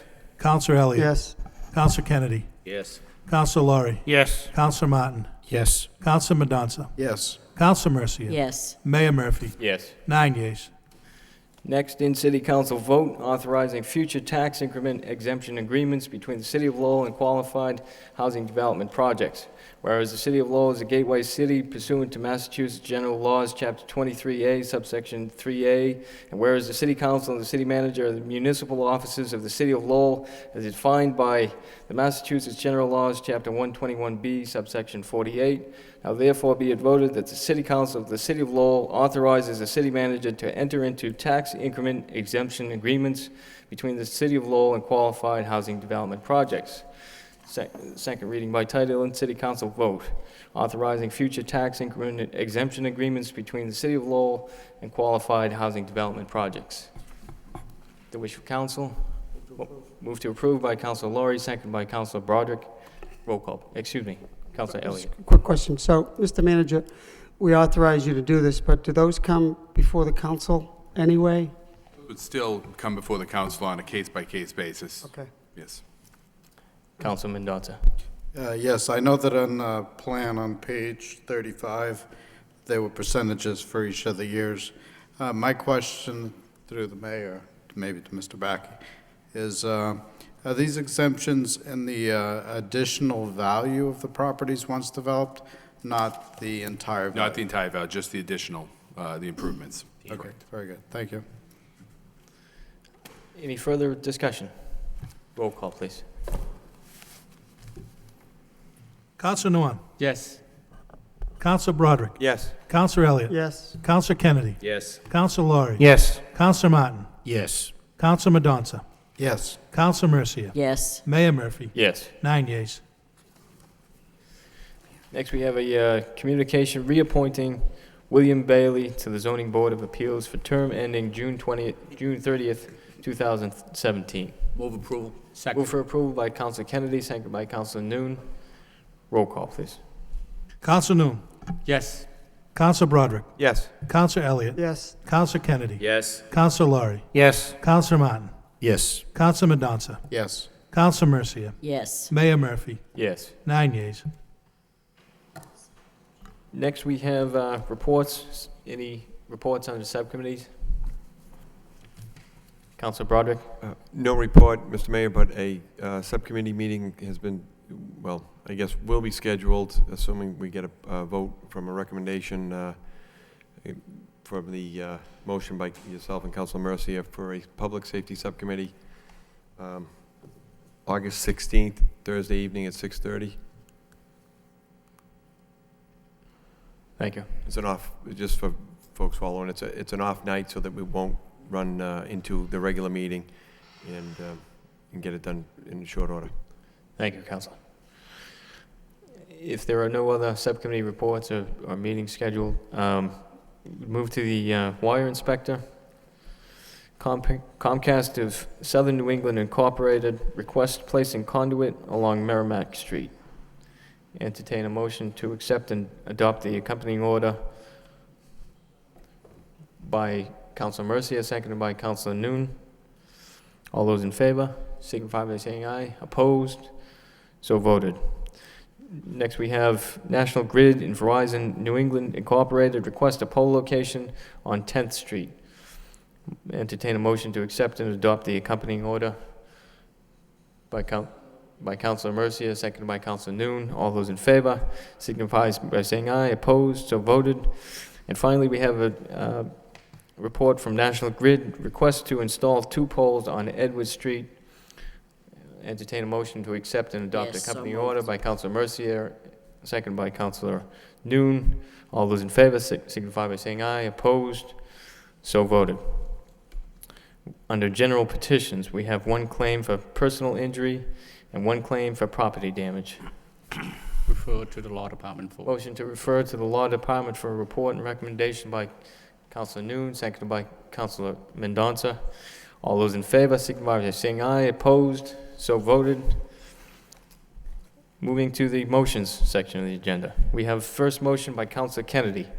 Request the city manager report on the status and development plans for the Central Business District pursuant to Section 13 of Chapter 844 of the Massachusetts General Acts of 1975. Second. Seconded by Councilor Laurie. Councilor Kennedy. Thank you, Mr. Mayor. I had a brief discussion with the manager about this motion, and he asked me where I dug it up. Actually, Section 13 of Chapter 844 of the Acts of 1975 requires that the city manager give a report to the city council twice a year. Now, I don't believe that any of the former city managers or the city manager have ever done that, but that doesn't mean that it's not a good idea. And I think that in light of the transfer of a lot of the Saab properties in the downtown area, and the Shalafo project, and just all of the rest that's going on downtown, that it probably would be a good idea to get a general picture of just what's going on downtown and what we can expect downtown. You've got several new owners of major properties in the downtown area, and I, for one, have no idea what their intentions are, and probably nobody else does. And so I think a report like this is a real good idea. It's probably, and that's probably why it's in the legislation, because it would be a good idea to do it twice a year. But if we could do it maybe at the next meeting or something, and I don't know how long it would take you to put together something like this, but anyways, that's the reason for the motion. Thank you. Councilor Laurie? Thank you, Mr. Mayor. Well, we're talking about the Central Business District. I was at a meeting for downtown last week, a lot of the residents, and I've said it for years, I don't think zoning has changed with downtown as it's become more residential as opposed to business-orientated. And I don't know if this would go through the law department or not, but when we talk about the licensing commission, they give out liquor licenses. Now, does the city have a program where you might have bars, restaurants, I know we have taverns, but nightclubs? When we get into the Central Business District, we're not talking conventional bars that maybe have 40, 50 people. We're talking establishments that have 200, 300 people sometimes. And I don't know if there would be a need to change zoning, or how do we deal with that? And I'd like to see if that could be part of it. As Councilor Elliott says, we have a lot of new owners downtown, and maybe it's time we start looking at this from a city point of view, and how we actually, and I don't know if it's the License Commission or us, but how we look at the businesses that go into downtown. Thank you. Thank you. Any further discussion on the motion? All those in favor, signify by saying aye. Opposed? So voted. Next motion by Councilor Kennedy, request the manager have city solicitor provide a report, options, and possible recommendations regarding Section 14E of Mass General Laws, Chapter 71, and for a matter entitled Kelleher versus the Southeastern Regional Vocational Technical High School District of 1986 in the First Federal Circuit Court of Appeals. Seconded by Councilman Donson. Councilor Kennedy. Thank you, Mr. Mayor. Mr. Mayor, this is an issue that's been lingering for many, many years. And I think that it's quite possible that within the next month or a couple of months, we will be asked to meet with the school committee to fill a vacancy at the vocational school. Kelleher versus Southeastern Regional Vocational Technical High School District case was a federal case which found that the way in which the regional school committee down in the Brockton area was comprised was unconstitutional because it didn't give Brockton enough of a vote. The school committee that we have has 8 members and Lowell has 4. But although Lowell has 4, it pays, I think, over about 70% of the bill there, and has about 70% of the population. After the Kelleher decision, the general court amended Section 14E of Chapter 71 to provide remedies that regional school districts could consider in order to be in compliance with the Constitution. Now, Kelleher doesn't say that the Lowell Regional School District is unconstitutional, but it's easy to make the assumption that if it's unconstitutional down in Brockton the way they did it, that it's unconstitutional the way we do it here.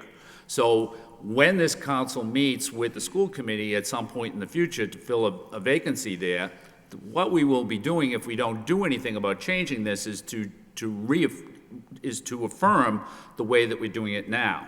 And I don't really have a strong position one way or the other.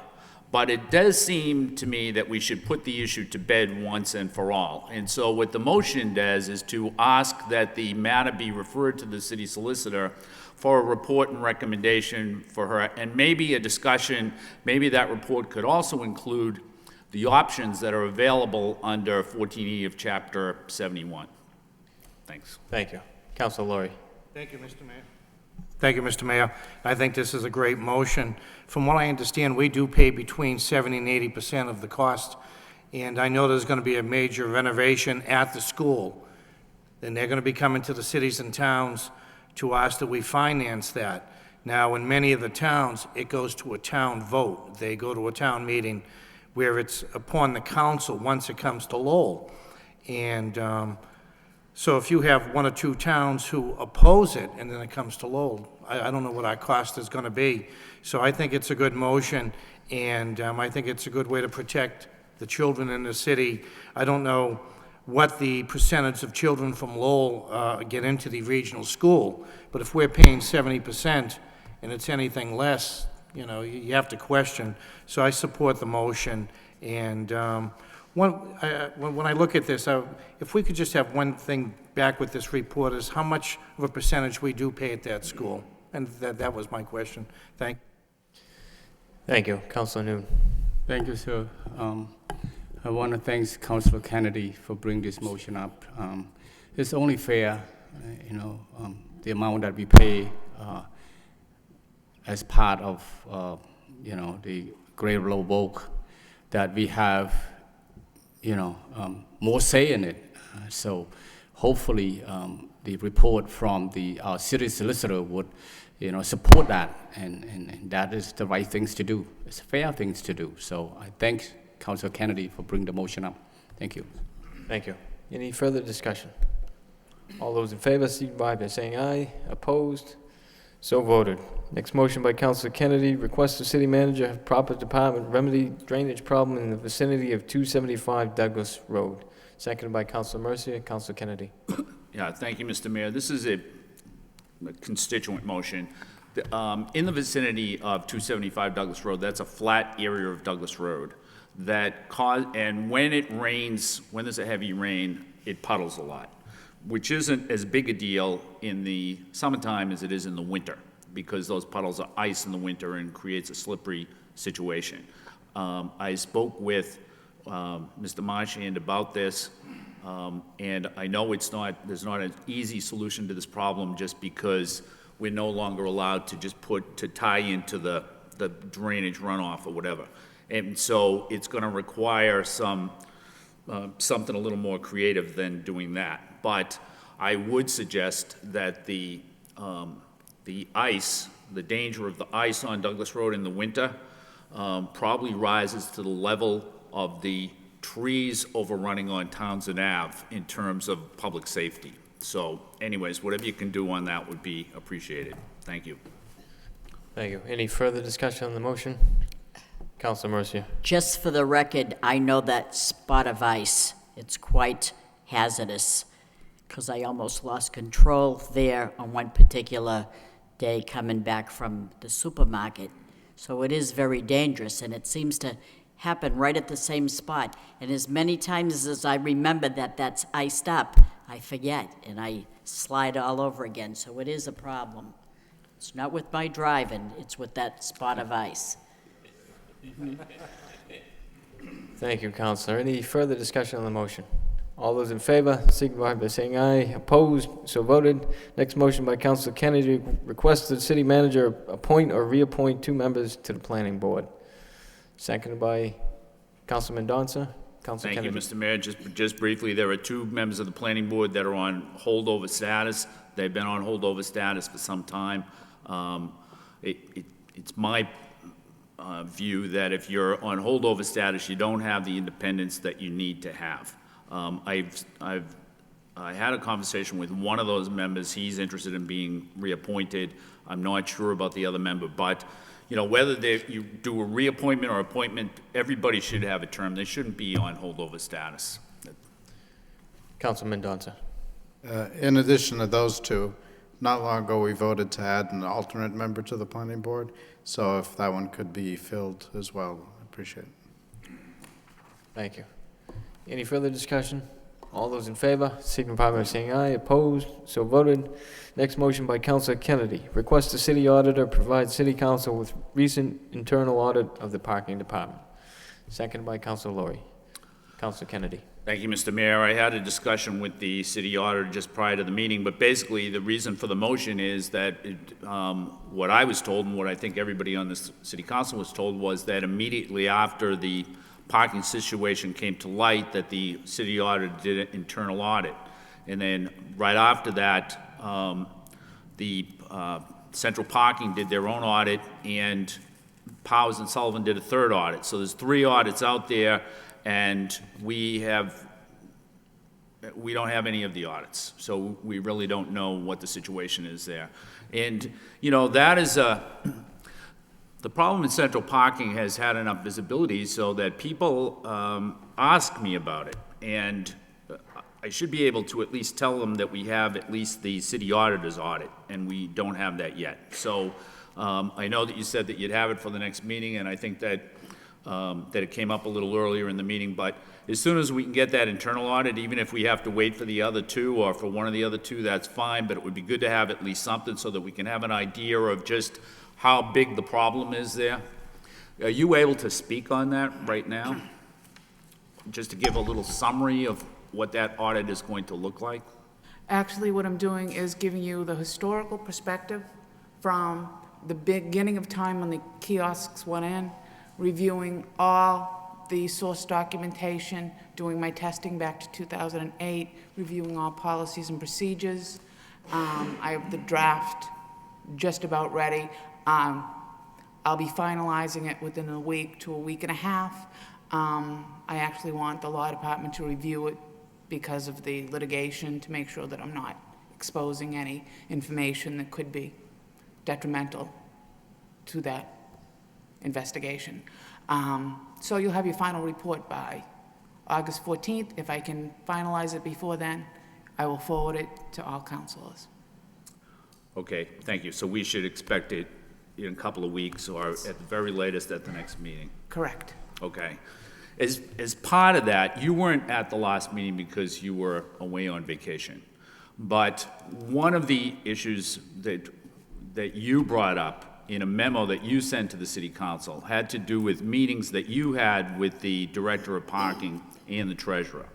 And in the memo that you wrote, you indicated that it was evident that there was something the matter, that things were matching up too perfectly or something to that extent. I don't have the memo right in front of me. I had it at the last meeting, but I don't have it at this meeting. But, so could you also include in your report what it was that made you not look into the matter further at that point? I know that you sent a response, but I felt like the response that you sent did not address that particular question. I'll absolutely make that part of my report. Thank you. Thank you. Any further discussion on the motion? All those in favor, signify by saying aye. Opposed? So voted. Next motion by Councilor Mercier, request the city manager have an outside, independent, knowledgeable, neutral party that works on fire department vehicles other than someone that works for Pierce. Take a look at our Pierce vehicles, i.e. engine 11, its twin engine 6, and ladder 4 on West 6th Street to evaluate the condition of these 3 Pierce manufactured vehicles before the warranty runs out and report the findings. Second. Seconded by Councilor Kennedy. Councilor Mercier. Thank you, Mr. Mayor.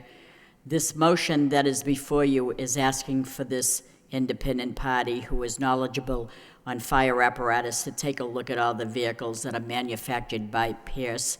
The motion did say that. I believe that there are 3 vehicles. And I know that there's an independent party taking place as we speak, but it's taken place on engine 11, I believe, and I'm concerned about the other two pieces of apparatus that are manufactured by Pierce. I want the fire chief or his staff to produce the sales agreement and the warranty to see if, in fact, they are under warranty. I somehow think that a vehicle less than 2 years old for that amount of money might be still under the warranty. And I'm also thinking that I think the procedure that's in place is if we have a vehicle that is under warranty, that we have our own repair person that works, mechanic that works for the fire department, and he does not service any vehicles that are under warranty. So I believe his name is Butch. I don't think he serviced that. So I don't know if it's possible that he could take a look at those three pieces of apparatus that are manufactured by Pierce to see what kind of condition are they in. Is something looking like it's faulty? Let us, and this is important to me as well, let us determine who is responsible for the shoddy work that took place in that engine 11. If the dealership that sold us the vehicle is, and if they had their mechanic repair the vehicle, then I want the law department to pursue litigation. If it is determined that it is the part that was put into the vehicle that was faulty, then the company that produced the part and the company that repaired the vehicle, they share a portion of the blame, and each should pay their fair share to make the vehicle whole. In my personal opinion, I feel that the entire responsibility for this near disaster should replace the vehicle that their negligence destroyed. And that's simply my opinion. And I'm very upset about what happened, to think that 6 people could have perished because of shoddy work. Now, that's my opinion, and I didn't see it probably like everybody else. I saw it as a mother, perhaps, that these could have been our sons or daughters or whoever was asleep and could have died. I think it's a monumental, horrendous thing, and I'm glad it didn't turn into tragedy, but I don't feel we should replace a vehicle that someone negligently repaired and caused this damage. That's my opinion. Thank you. Thank you. Mr. Manager? Counselor, I agree with you on the issue of responsibility should be assessed to the proper party, and that is in fact why the chief acted to impound the vehicle and bring in a third party to take a look at it. And believe me, we've already been in touch with the dealer and the manufacturer, and we're working on that. All of the Pierces are under a 2-year warranty, which is a little bit different. In the past, the city has gone with the other equipment that we've bought. In the past, we've only gone with a 1-year warranty. With these, we went with a 2-year.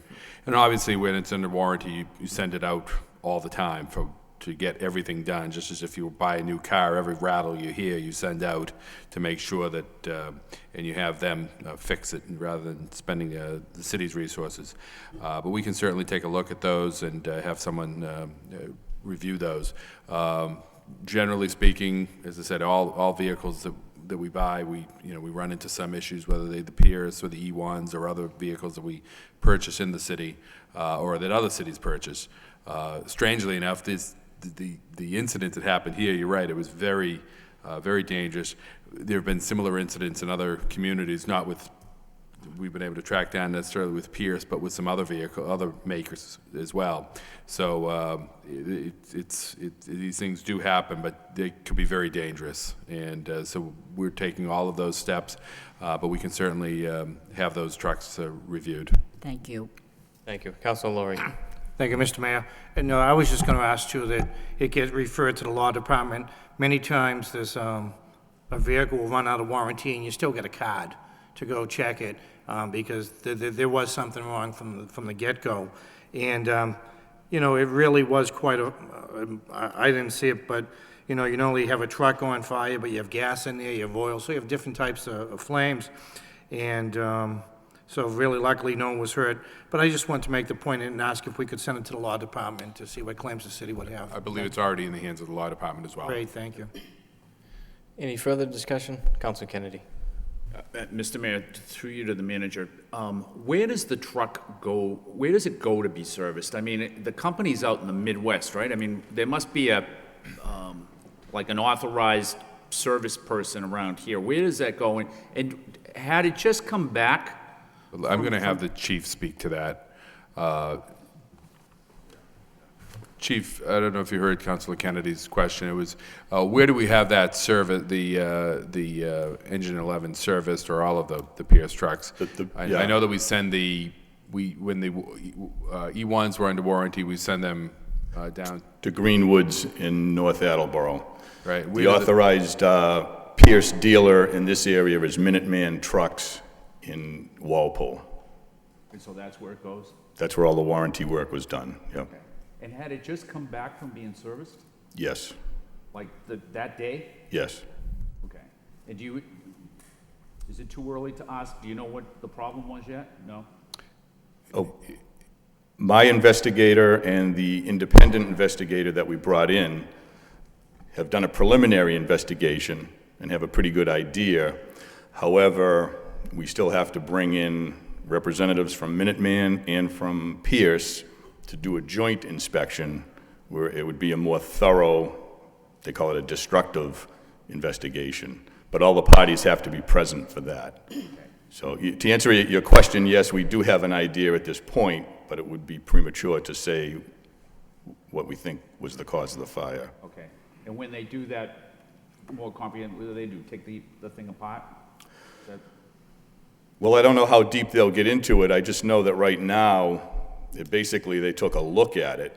What had to happen was the law department put out a notice to Minuteman and to Pierce to contact the independent investigator to set up a time where the three entities could look at it together. So he was pretty limited what he could do. I mean, I don't think he could take parts off the engine because that would compromise the investigation, and it would have been done without the other parties being present, so. Okay. I wasn't on the council when the three pieces were bought, but were they all bought at the same time? Yes. And so were they all serviced at the same time? On the same, or you probably wouldn't do that on the same day, would you? No, various issues, depending on the extent of the warranty work. If it was minor things, if it was gauges and handles and lights, they would wait till they had several of them and then send the truck down for warranty work. If it was something that needed to be fixed more, right away, a safety issue, then it would go right down. Okay, but don't you have like scheduled maintenance stuff too? Like when it gets 10,000 miles or 20,000 miles, you have to do this and that? Our mechanic does the maintenance in-house. That's about the only thing he's done to the trucks, is change the oil and the filters and the fluids and that type of thing. Okay. Right. All right, thanks. When will you have that? When will that other investigation be completed? We have heard from Pierce. They have contacted the independent investigator. We're waiting to hear from Minuteman. The notices just went out yesterday, so. Maybe 2 weeks, a week? I would think, yeah. Yeah, if not sooner. Okay, thanks.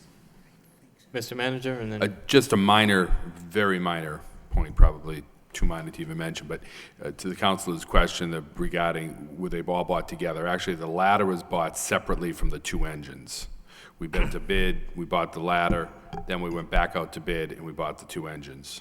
So they were bought the same year with the same loan order, but they were separate procurements. As I say, it's a minor issue, but it's correct. Councilor Laurie and then Councilor Elliott. Thank you, Mr. Mayor. While the trucks are out of service, do we have replacements for them, or We have 2 spare engines that we're able to put in service, right? is there going to be any additional cost to the city?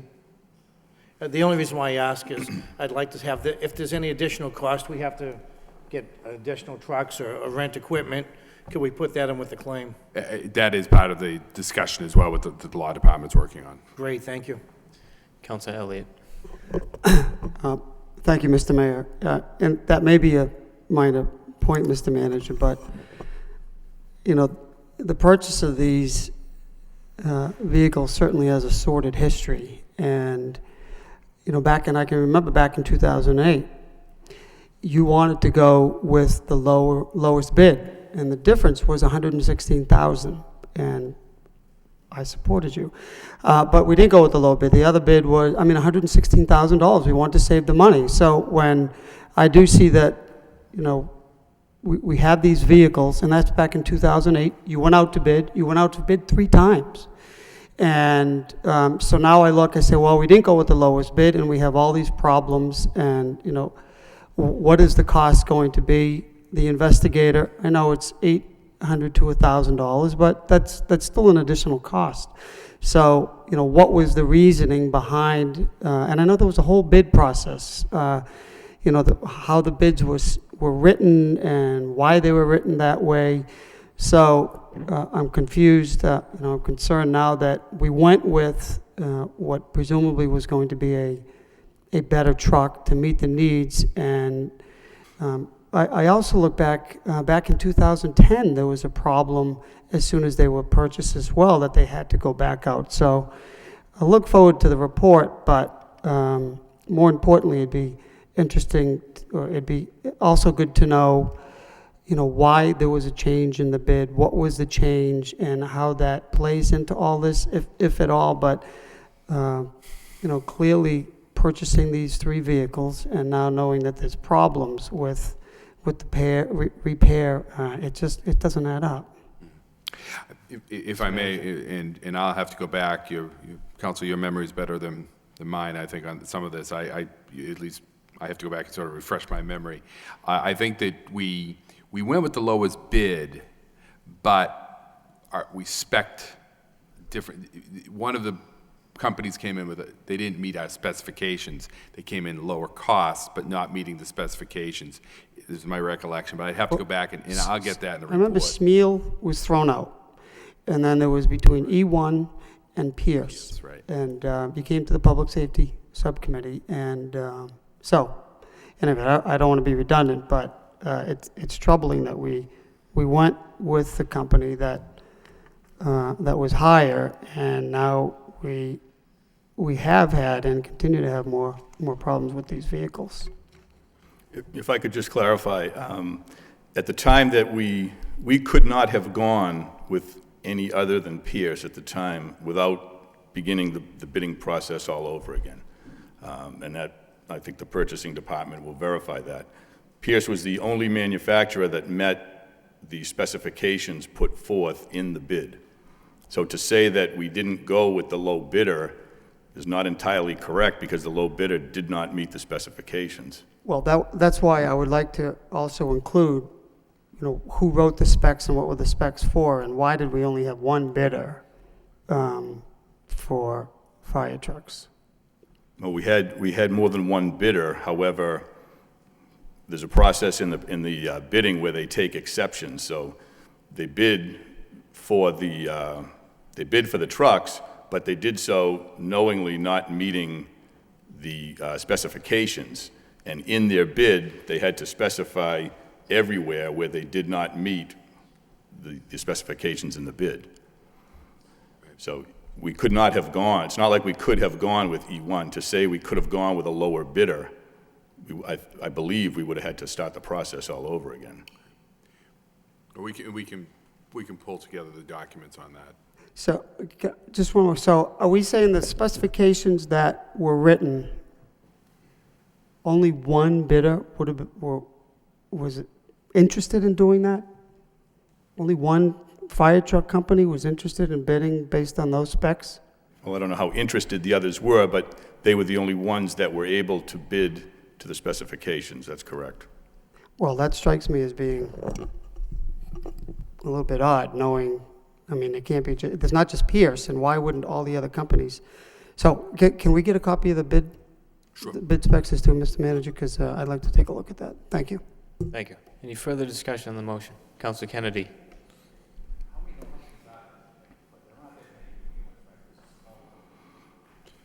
I would guess, no, I would guess closer to 8 or 10 that I know of. I'm sure there's others that I'm not aware of.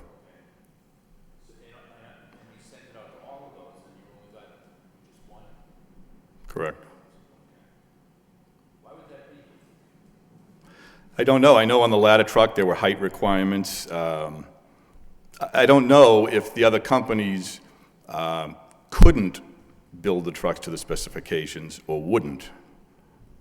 I don't know what the, When you send the bid out, is it usually that they're custom made right then and there? yes. So they're made to suit, and so the bid probably depends on how big the firehouse is, right? I mean, some of those newer fire trucks you've seen on the street, they're like pretty big fire trucks, I would bet some fit in. Right. We had definite height requirements on the ladder truck to fit into the West Sixth Street station. Right. Councilor Elliott. Could you just refresh my memory, either you, Chief or Mr. Manager, who wrote the bid specs? Was it sorry? The bid specs, as I recall, my recollection, the chief can verify or disagree with me on this. There was a committee of firefighters that were involved in the preparation of the specifications, and they spec'd out the actual what the truck was to look like, the height of the ladder, the frame, the materials to be used, and then the actual bid documents were put together by the purchasing department. But the actual determination of height, materials, any additional equipment that they wanted on the truck, how it was to be designed, how it was to work, was to be was done by the firefighters themselves, a committee of firefighters that were interested in doing that. I think it's important to point out that that this isn't these fire trucks. Like they all have, well, I won't say they all, but many of them have the same engines, many of them have the same transmissions. What the fire truck companies do is effectively they build the fire truck, as Councilor Kennedy described it, as a custom unit, but then they all use Cummins engine or different types of, as I say, transmission or pumps, and they all work the same types of, but. Well, anyway, that's how that was put together. Knowing there were 8 to 10, it just strikes me, it doesn't make sense that we only had one bidder that met those specifications, and did we put out specifications so technical or so specific that it alienated others? So it'll be good to get a copy of. As I recall, one of the issues was the material of I know in the ladder, I think E1 uses aluminum ladders versus the Pierce was speccing out the steel ladder, and I could be wrong on this. I think E1 can do a steel, but their pricing of steel, and correct me if I'm wrong on that, Chief. I'm not 100% sure, but I don't think that they made a steel ladder. They don't make a steel ladder. I thought it was a case where they made usual aluminum, but if they had to go steel, it was exorbitantly expensive. So that's why they took the exception, if not on the ladder, on some other parts, that they would do it with a lower cost for us, but it wasn't going to be the same material we were looking for. And I think one of the issues too was the suspension system was different. Because of the firefighters were looking for a particular type of suspension system that one would use and the other one wouldn't. But again, we're going back 4 years now, and I'd have to go back and look at all of that. Councilor Laurie. Thank you, Mr. Mayor. Just to the Chief of Police, I was following this in the paper a little bit, the story. You have 5 firefighters who basically designed the truck or put out to bid. And I understand now, in Lowell, you have the Gorham Street Bridge, you have the bridge out on Lawrence Street, you have to get under. You have the neighborhoods like Back Central, Lower Central, you have to get up the streets. I know years ago, I was in Heinz's one night, just happened to be in there, and they had a fire up on South Highland. The firefighters couldn't get up the street, so they had to have a truck to run the hoses up. And I have no problem with the idea that the truck really has to be designed for the city. And I think it's a great idea because I think the city is pretty unique. So that's all I want to say. Thank you. Thank you. Any further discussion on the motion? All those in favor, signify by saying aye. Opposed? So voted. Next motion by Councilor Mercier and Mayor Murphy. Request the City Council refer new license rules and regulations to the Public Safety Subcommittee and invite the License Commission to attend as well. Second. Councilor Mercia. Thank you, Mr. Mayor. It is my understanding that no action was taken on the city's liquor license rules and regulations at the Thursday License Commission meeting. The License Commission did not vote to adopt or reject the proposed new rules. I also realize that this council does not have the governing authority to dictate what the License Commission should do. That ultimate decision rests with the License Commission and not us. Evidently, our rules and regulations seem too harsh and were more burdensome for some of the commissioners to support. My goal in establishing this motion jointly with the mayor may be a bit different than the mayor's goals. I don't know, but I want these rules and regulations sent to the Public Safety Subcommittee to review them again and see if there is any room for compromise, which I believe there is. I also want to invite the license commissioners to attend as well, and I do believe that Councilor Broderick, the chairman of the Public Safety Subcommittee, if this motion passes, would refer this to and has secured Thursday, August 16th at 6:30 for that Public Safety Subcommittee meeting on this very issue, and I'd like the license commissioners to be invited as well to attend. I know that that particular night that they were meeting, I was not feeling that well, and I did watch the majority of it on TV. I would like to also acknowledge that our city solicitor, Christine O'Connor, worked tirelessly over these rules and regulations. I know that she did a tremendous amount of work. I think these rules and regulations hit the target right on the nose. But I'm troubled that a blanket policy applies to every business, even though those that did no wrong. And I'm wondering, why should this happen? Where is the fairness there? Because, I don't know, that's just my stick in life about fairness. Why do we punish businesses that do not do anything wrong? I say punish the violators.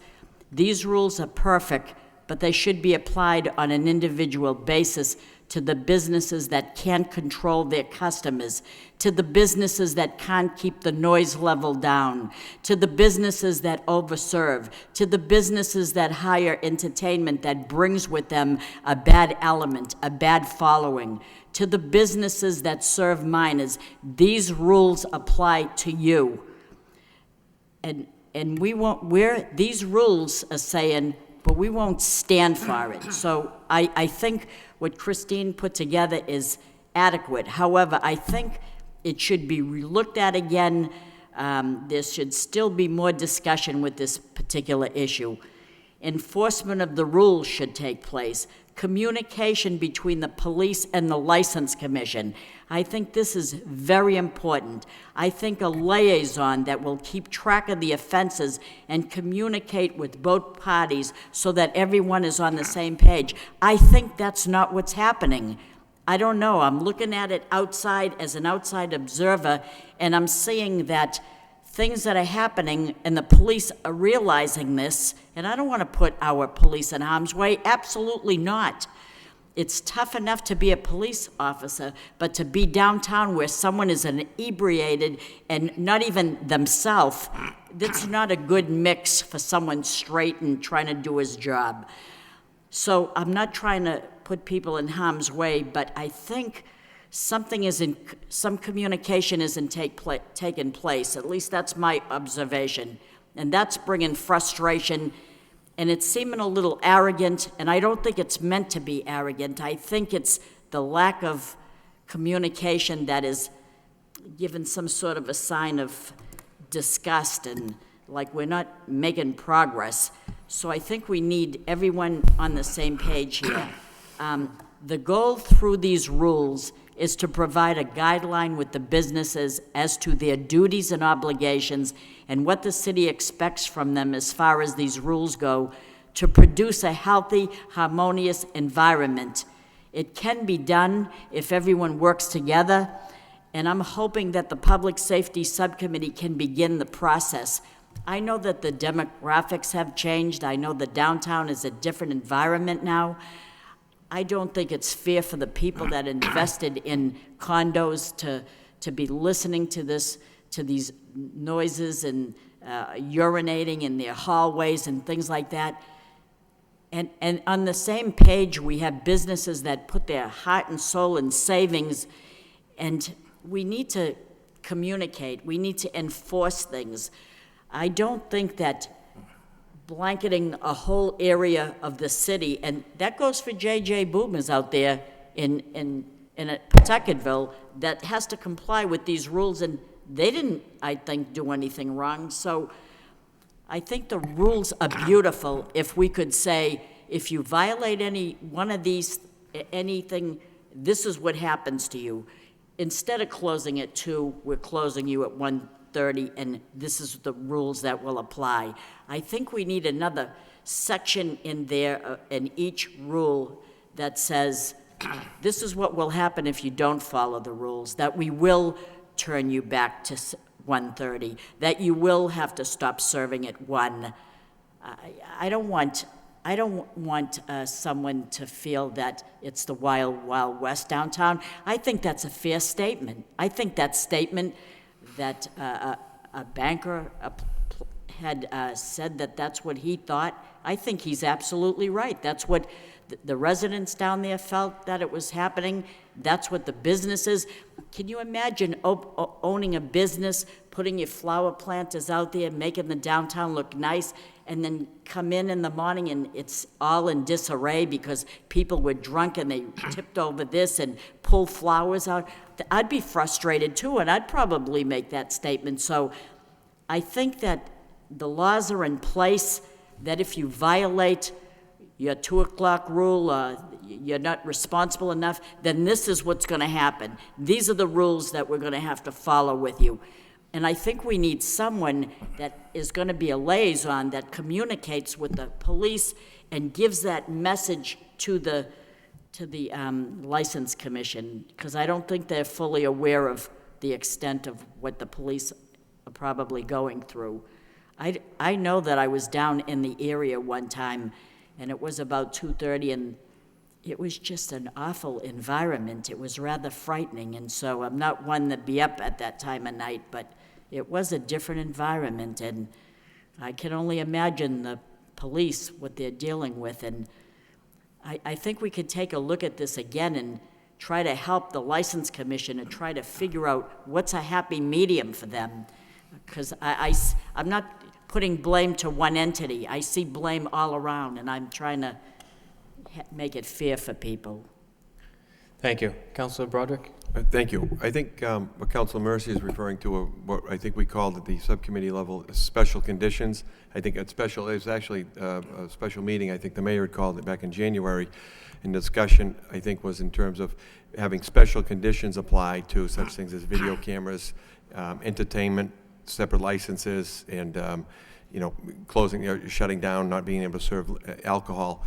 And I think those were some of the recommendations the body made. I haven't reviewed my notes from it, but I think, and that's one of the issues that I received a packet from Mr. Wynn as well, relative to a meeting last week, and it put us in an awkward position, I think, of coming to a public meeting, invited as a city councilor, and I wasn't comfortable coming down and speaking as a private resident and not it being interpreted as a city councilor, so I didn't come down. So I think that may be an issue that we maybe kind of have a sense that we need to maybe have a discussion about. My concern, and maybe through the mayor to the solicitor, and not necessarily now, but maybe if we could all get a brief refresher here or some direction from the solicitor of the law department, is we don't have jurisdiction over this. What role, what kind of parameters do we have here? I'm asking because I'm the chair and I'm going to have to run the meeting, number one, but I think so that we all know coming in, where can we go with this, and we want to stay within the framework of this form of government. But I think that Councilor Mercy is correct. There's a fundamental gap here, and whether it's people protecting turf or feeling like they're not being listened to or communicated with, I think that we need to try and bridge that and get this resolved in a way that's not going to hurt businesses or put residents at risk or bring down the value of their investment and or their quality of life. So I think that can be accomplished if we all work together, which I think we started out to do, and I think that maybe we just need to follow up on that and make sure everyone knows we're all on the same team here. But if I could, Mr. Mayor, through you, ask that we get some type of refresher guidelines or rules, whatever we want to call it, as to what the council's role should be for that subcommittee meeting, that would be helpful for me as the chair. Thank you. Thank you. Councilor Lowry and then Councilor Kennedy. Thank you, Mr. Mayor. I think this motion by yourself and Councilor Mercy is very timely. I go downtown at night on Friday and Saturday nights. I go down with my wife, and I'll go from one establishment, usually over 50, to another, to another. I don't have a problem. I feel safe. The police do a tremendous job in downtown Lowell. They really do. They're in cruises. They're walking. You see them up and down Market and Merrimack and Middle Street constantly, and they do an outstanding job, the officers. And I always feel safe, but I think, and we all know something needs to be done. I talked earlier with Councilor Kennedy's motion, maybe we start looking at how we don't license, but maybe with zoning of the nightclubs and things like that, once you get over 100 or 200 people or 150 people. The other issue I have, and my understanding is the License Commission is only concerned with what happens within the establishment. And I have no problem with that. What happens on the street's our responsibility. That said, if we have a bad owner, a bad bar owner, why are we waiting? we have health inspectors. If we have a problem on a Friday or a Saturday night, can the police call in the health inspectors, the building department, to come in the next day and shut them down? If I remember with Fortunato's, it was the health department that shut down Fortunato's, I think, the next day. So if that's going to be the case, the licensing commission takes care of what goes on inside the building. Well, that's fine. I don't have a problem with that. But we shouldn't stand by and let just things go downtown. And again, most owners are great. I've talked to a couple. They're closing at 1:30 on their own. They're rolling back their hours. They're trying to work. But if you're going to have these people down there that really don't care, then maybe the idea is to have the police department come in on Friday night or Saturday morning, have the health inspectors come in. We take care of downtown Lowell, and we start shutting them down. I think we can do that. I think that's what happened at Fortunato's. Thank you. Thank you. Councilor Kennedy and then Councilor Martin. Thank you, Mr. Mayor. I think everybody on the city council realizes that it's very important that downtown be perceived as being a safe environment, both for people that live in the city and people that choose to visit the city in the evening. It takes a long time to build up that reputation of being a safe environment, and if you lose it, it's really hard to get it back. And this city has spent over the years lots of money on promoting itself and promoting the downtown, and so back last winter in February, when we had the incident at Fortunato's, which was in a bar, it caused a lot of concern on the city council. When we had the beating where people were left critically ill after the beatings out on the street late at night after leaving the bar, I think it caused the city council to get to be concerned, and rightly so. And those two incidents are not just incidents. As they were described at the meeting that the License Commission had, they're just isolated incidents that happened, and the city council was overreacting when it brought forth those conditions. I think anybody that was at Fortunato's the night of that incident wouldn't think that it was just an incident. It was special, and it was special because a lot of people were hurt. A lot of people could have been hurt much worse than what they were.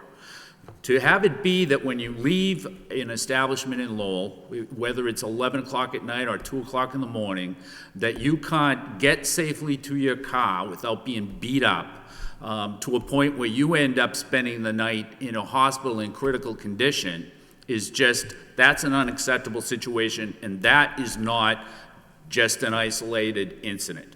Those are serious concerns. The reason that the council came forward with the recommendations that were put forth by the police department, the special conditions, were because the license commission failed to do anything and almost refused to do anything within the downtown bars late at night. That was back in February that we had those meetings, and several months have gone by. A lot of drinking establishment proprietors had a lot of anxiety for a long time because they didn't know what was going to happen.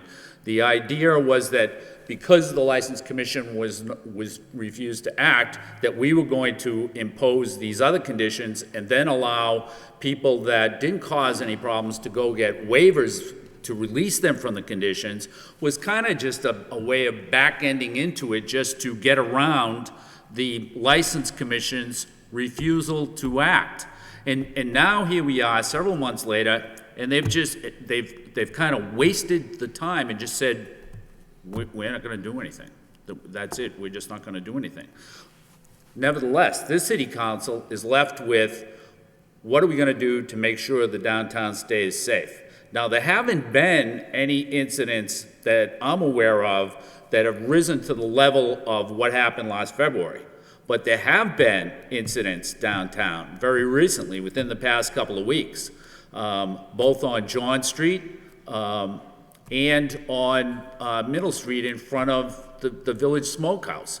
And so the condition goes on. And, I don't know what the deal is with public urination, but that isn't for the License Commission. That's for the Lowell Police Department. I see it as a dual problem with a dual solution. The License Commission should have been able to act with what was going on inside the drinking establishments, and the police department should be able to handle what goes on outside. And they should be working together. But what was evident to me at the License Commission meeting is they're not working together. The License Commission and the police department do not get along, and that's part of the problem. I think that this motion by Councilor Mercier is a great motion because we have to do something to make sure that the downtown stays safe. I'm not sure that it's going to do any good to invite the License Commission to come, and I really don't know if they'll even show up. But I do think that if we can't go that way, that it might be a good idea and that the subcommittee might look into whether or not it makes sense to invite the owners of the drinking establishments in the downtown area to participate and have them police themselves. During the meeting that the License Commission had a couple of weeks ago, there was one person that got up from some bar, I forget which, but he talked about a situation in Salem, Mass, where they had a similar problem late at night. And what happened was all of the bars got together and they ended up paying for additional police. And, if you can get those people to be together, then there's some peer pressure that can be brought upon everybody. I mean, they're all in the same boat. They're all in the same downtown entertainment boat together, whether they like it or not. I was somewhat disappointed that there weren't more representatives from more drinking establishments than what was there. It seemed like it was only the problem places that were there. But you didn't hear anybody speaking up from the places that have been there for a long time and let me take that back. You didn't hear enough of it from places where there had been no problem and where there hasn't been a problem. Some of those places choose to close, say, at 12 o'clock. It's no big deal for them. But I just think that I don't think we can let this one go. The downtown is important. It's not just important to the people downtown. Downtown's important to all of the neighborhoods. Downtown's important to your taxes and what you pay in taxes. And so it's important to everybody. So I wish the subcommittee good luck, but you may want to look at involving the proprietors of the downtown establishments and see if they won't do something. And I'd just like to go on record as being really disappointed in what happened with the lack of action that the License Commission took, and the fact that they dragged their feet for 4 months before they took no action, 4 or 5 months. Thanks. Councilor Martin. Well, I think I've been on record with that, expressing that exact sentiment, because that's exactly how I feel. I think, the License Commission debated the minutia of these regulations back and forth for approximately 4 months, and then chose to do nothing. And I think, what we're faced with really is the intransigence and stubbornness of 2 members of the License Commission who just refuse to acknowledge the existence of a problem that this council has endorsed as a problem, that the police department has pointed out as a significant problem, that stories in the newspaper and other media outlets have presented as a problem, that downtown residents have presented as a problem, and that other liquor establishments have presented as a problem. So we got 2 people who refuse to acknowledge the existence of a problem. Councilor Mercier, suggested that, maybe there's room for compromise here. Commissioner Occasion, at that meeting, made what I thought was a very well thought out and compromise to the regulations that were pending. That couldn't even get a second on his motion to be voted one way or the other. And then they adjourned at the conclusion of that proposal. So, this is very, very disappointing. And I don't know what to do about it. I have filed motions in the past asking the law department to look at what the council's authority here is, and those have not been responded to, I suspect, because I'm not going to like what the answer is. But I think there are other avenues open to us. I think we should be looking at the council's authority to regulate things in the historic district, which was established by a special act and not perhaps applicable to the general laws that govern liquor serving commissions. So, and Councilor Kennedy's right about incidents continuing. Certainly not like as serious as the one we had at Fortunato's, but this was a problem brought to the council before that incident at Fortunato's. There were council motions filed about this problem on a Friday, and that incident didn't happen until the following weekend. It was just the timing of it that brought that issue to the forefront. But this was a problem before that, and it continues to be a problem, and it's a problem that needs to be addressed. And we can't go on having people just ignoring that it's the case. And if I could just add, that the reason we didn't hear from many other of the liquor establishments is because most of them are already going by what these regulations would impose. And in fact, what the License Commission tells many establishments at the time they're granted their license, they say, do yourselves a favor, have your last call at 1:30. Most places do that, and that's all we're asking to do. To do that, we want to stagger the exit time, so stop your entertainment before that. And the other issue that raised a lot of angst, I guess, with some bar owners was no new customers in after 1 a.m. But we heard from very few of the establishments, because most of them have policed themselves. Most of them have agreed to go by this. Most of them do see the threat to their investment in the downtown if this problem is not addressed. And so that's why we didn't hear from more. Yes, it's unfortunate to impose these on everybody, because there were 2 or 3 people that spoke that really aren't problems, that have been there for years and years and years, and we've never had a problem with those places. And that's too bad for those places. But again, the License Commission can act and roll back hours on individual places. They don't think they do. They don't acknowledge even their own jurisdiction, but they have it. So, I appreciate the sentiments behind the motion, but in my opinion, I did attend the meeting. For the councilors that couldn't make it, I wouldn't feel too bad. It was a complete waste of time. Thank you. Councilor Laurie. Thank you, Mr. Mayor, once again. I was sitting here listening earlier as I spoke. I talked about the downtown business, and, and I said earlier with Councilor Kennedy's motion, maybe we look at rezoning. And but the city has so many resources down there now. We have the police department. I'm down there to about 11, maybe midnight, and I feel perfectly safe.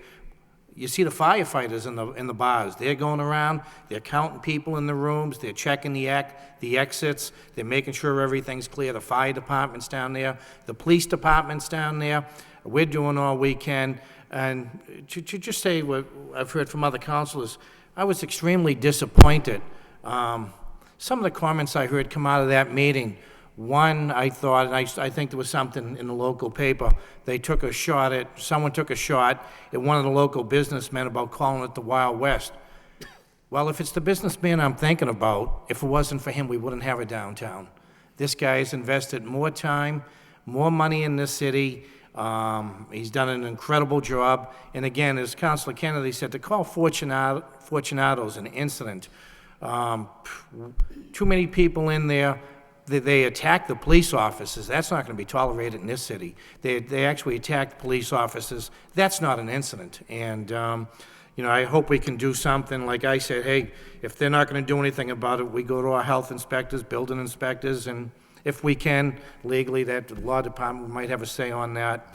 We turn to doing that to protect downtown. It is a business, and most of the owners down there do a great job. They close at 1:30. They have restaurants. You don't want to interfere with the businesses, but the couple of bad apples, like Councilor Martin says, we have to deal with them and go on. Thank you. Councilor Noon. Mayor, thank you. I totally agree with the council that we invest too much on downtown and to allow it to continue to happen. What happened in downtown affect the whole city. Not only the citizens coming in don't feel safe, but also the ones who stay or live here in Lowell. And I'm glad that this motion came about just in the right time.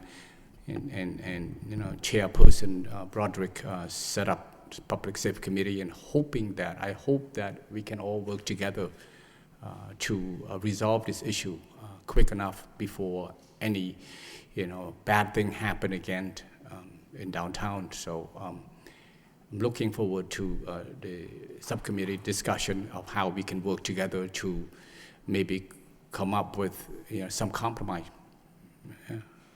I say it, hopefully. Thank you. Councilman Mendoza. I was certainly disappointed. I attended the meeting, and I expected more would happen. I could understand if they're not in agreement with the regulations, but I would have expected them to do something, come up with their own solution.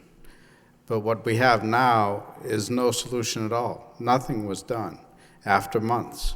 A lot of people point to Fortunato's as like that was the problem. As Councilor Martin pointed out, this issue came up before that event. And the fact that that particular establishment is no longer in a downtown does not mean that we no longer have a problem. The problem is still there.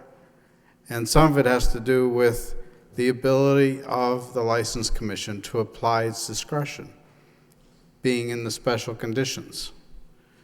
That under the general conditions, they have to apply to everyone. Yet they had changed the regulations so that there were no special conditions. Everything was in the general, applying to everyone, and that's what concerned the proprietors that were not causing the problem, was that they were going to have to pay for these things when they weren't the cause of it. I still think it's going to be up to the License Commission to address these things with the special conditions. I mean, we can review these regulations again, and we certainly recommend it to them. We did not dictate to them that they had to adopt the new regulations. We sent them as recommendations. They could adopt the ones that they felt would help. They needed to do something to address this problem. The problem's still there. The perception is that they've done nothing. I don't think that our downtown is unsafe. I mean, most of the time you can walk through downtown, it's perfectly safe. There are times when they let out where there's some rowdiness that sometimes you can get caught up in. Now, one of the solutions we have as a council is we've applied additional overtime to address the problem. Now, I'm all for economic development in the downtown, but if it's going to cost the taxpayers more to address the issues caused by that development, then the economic development is bringing forth as a benefit to the city, it cannot continue. So those business owners causing the problem need to do something to address it, because I see no reason to protect them or to put them under the umbrella of economic development and having to support them if it's going to cost the taxpayers more money. That's not how it works. So they're not going to find my support in this. I mean, I'll provide the support for the overtime to protect the general public while I have to, but I don't see that as a long-term solution. It should not cost the taxpayer to police these rowdy businesses. They need to do it themselves. The License Commission needs to come up with a way to address those that go afoul of our public safety concerns. And ultimately, that's what needs to be done. Thank you. Any further discussion on the motion? Councilor Elliott. Thank you, Mr. Mayor, and I will concur with all of my colleagues on this issue. I just don't understand why there was a lack of action, and I almost feel like we're being held hostage, that there was a situation, a major situation. We all knew it was coming. And it's still a problem waiting to happen as far as I'm concerned. I think the police department is doing the best that they can. Some of the bar owners are hiring details. They're doing the best that they can. Some are closing. But there was a problem. It came before the council. The manager brought resources to address safety downtown at that particular point in time. We had the chief of police come before us. We had public safety meetings. We drafted regulations. They were amended. City solicitor, I mean, we just got the latest revision. We sent them over to the License Commission, and nothing happened. And I don't know where else that we go from here, because something needs to be done, and I applaud the motion, because Councilor Mercy is saying, we just can't stop here because it's going to happen again. And I hope it doesn't happen again. But from all accounts, if we don't take some action, something is going to take place again. And I don't think we want that reputation. I mean, it was on all over the place. So all the money that's spent on marketing and building our reputation as a destination city goes out the window when people say, I'm not going to go there because it's chaos after a certain time frame. I mean, that being said, August 17th, we get a report from the chief. I mean, I don't know. I was absolutely flabbergasted when, and I have to give Mr. Occasion credit where credit is due, and I appreciate him making the motion, because we were looking for compromise. We have to adopt some regulations to make a difference, and I don't know what else is left. I don't understand the two commissioners that are not interested in adopting these regulations. How much more clear do we have to be in order to get something, to get these implemented in a timely manner? I agree with Councilor Kennedy. The Licensing Commission and the Police Department are not working in sync, and there in itself lies the problem. So if the members aren't interested in addressing the problem, then find something else to do, because this is serious business. It's certainly economic development at the very least. It's quality of life, but it's public safety. I don't want to, and my colleagues don't want, and people in the city don't want to have to read about another Fortunato's or somewhere else. Live entertainment, promotional activities, I see it was stricken. I mean, I think that's we got emails, a couple emails last week about an activity that was going to take place. And anyway, I'm sure we can go on, and we have been going on and on about this for the last 4 months and even before that. And for the commission to take no action, I think they're thumbing their nose at the council, who spent a lot of time, and the administration, to put something in place to bring some law and order downtown, safety, as well as a vibrant nightlife. And where do we go from here, I guess, is a question, Mr. Manager, or the law department, because we need to adopt regulations, more strict regulations. What are our options? Well, I'm hesitant to outline specific options at this time, other than to say that the administration, clearly the police department, shares the frustration that the council is feeling. We've been working with the License Commission, or attempting to work with the License Commission, with limited success, clearly. And we look forward to the Public Safety Subcommittee meeting. The solicitor and I have already had some preliminary discussions in response to the Commission's actions of last week. And we hope to have some ideas for the council at that subcommittee meeting. Okay, thank you. I appreciate that. Thank you, Mr. Mayor. Any further discussion on the motion? All those in favor signify by saying aye. Opposed? So voted. Next motion by Councilor Elliott. Request the city increase police presence in the location of Father Maguire Park. Second. Seconded by Councilor Kennedy. Councilor Elliott. Thank you, Mr. Mayor. The motion, we've had this discussion in the past, and it has been effective, so, Mr. Manager, and I know the chief of police has stepped up patrols in the past. Seems the summertime, it's a place where kids congregate and have created created a nuisance over there, so we can just increase patrols. But we did get an email on this, and I thought they raised a good point. There's a curfew, and after the curfew, they're not allowed in the park. And the park closes at certain times, and if right, they're is it still sunset? And I know there's basketball courts over there, and they put the lights on. But outside of that area, is the curfew sunset? I don't think it's sunset because we do have the lights there and so on. After 11, people should be going home. Okay. Exactly. It's sunset during a certain period of time from the fall through the spring. Fall through spring. Yeah. And then after that, is it 11 o'clock? I believe it's 11 o'clock when the lights shut off. Okay. Right. Thank you. Any? If I may, Councilor, is it an after 11 problem? I haven't seen that email, so.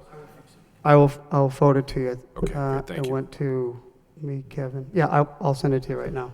Great, thank you, Councilor. Any further discussion on the motion? All those in favor signify by saying aye. Opposed? So voted. Next motion by Councilor Elliott. Request the city manager investigate federal grant opportunities at the Department of Transportation for traffic improvements for intersection of VFW Highway and Mammoth Road and other dangerous intersections in the city that meet that criteria. Seconded by Councilor Kennedy. Councilor Elliott. I got this motion, Mr. Manager. I attended the public meeting at Lowell General Hospital regarding the Rourke Bridge, and there was a lot of very good information that we learned there. One of them was that VFW and Mammoth Road is the worst intersection in the state. So I tried to go online and I looked. I was looking into the various federal agencies. The consultant that actually provided the presentation indicated there were grant opportunities, federal funding for intersections that have been designated to a certain rating, and this is one of them. I want to say Wood Street and Middlesex is another one, but there was another intersection that was rated number 9. But anyway, in any event, I think perhaps Bridge Street and DFW. That's I forget. always Council one of Kennedy, Council Laurie were also there. I forget which one was 9, but and I will get that. But it could be the National Highway Traffic Administration, one of the two, but it's definitely DOT. So if we can look into it, I looked myself, but I couldn't find it. But I'll continue to do so. But I just wanted to bring it to your attention. We'll NEMCOG did say there's money available. So we'll work with Beverly Woods on that. okay, thank you. Thank you. Councilor Laurie. Thank you, Mr. Mayor. No, this is a good motion. I applaud Councilor Elliott. I have the reports here in front of me, and I just showed him briefly. I'll get him a copy of some of the projects, NEMCOG, and we just met with MassDOT a couple of weeks ago to finalize it. And I know this year, basically, it's the new bridge, the Howe Bridge. Next year, 2014, we're doing Route 38, Lakeview Ave. We're doing the Bridge Street intersection. I think there's a proposal for a new bridge over Beaver Brook. So we're working our way up, and I think they're going to be repaving that area.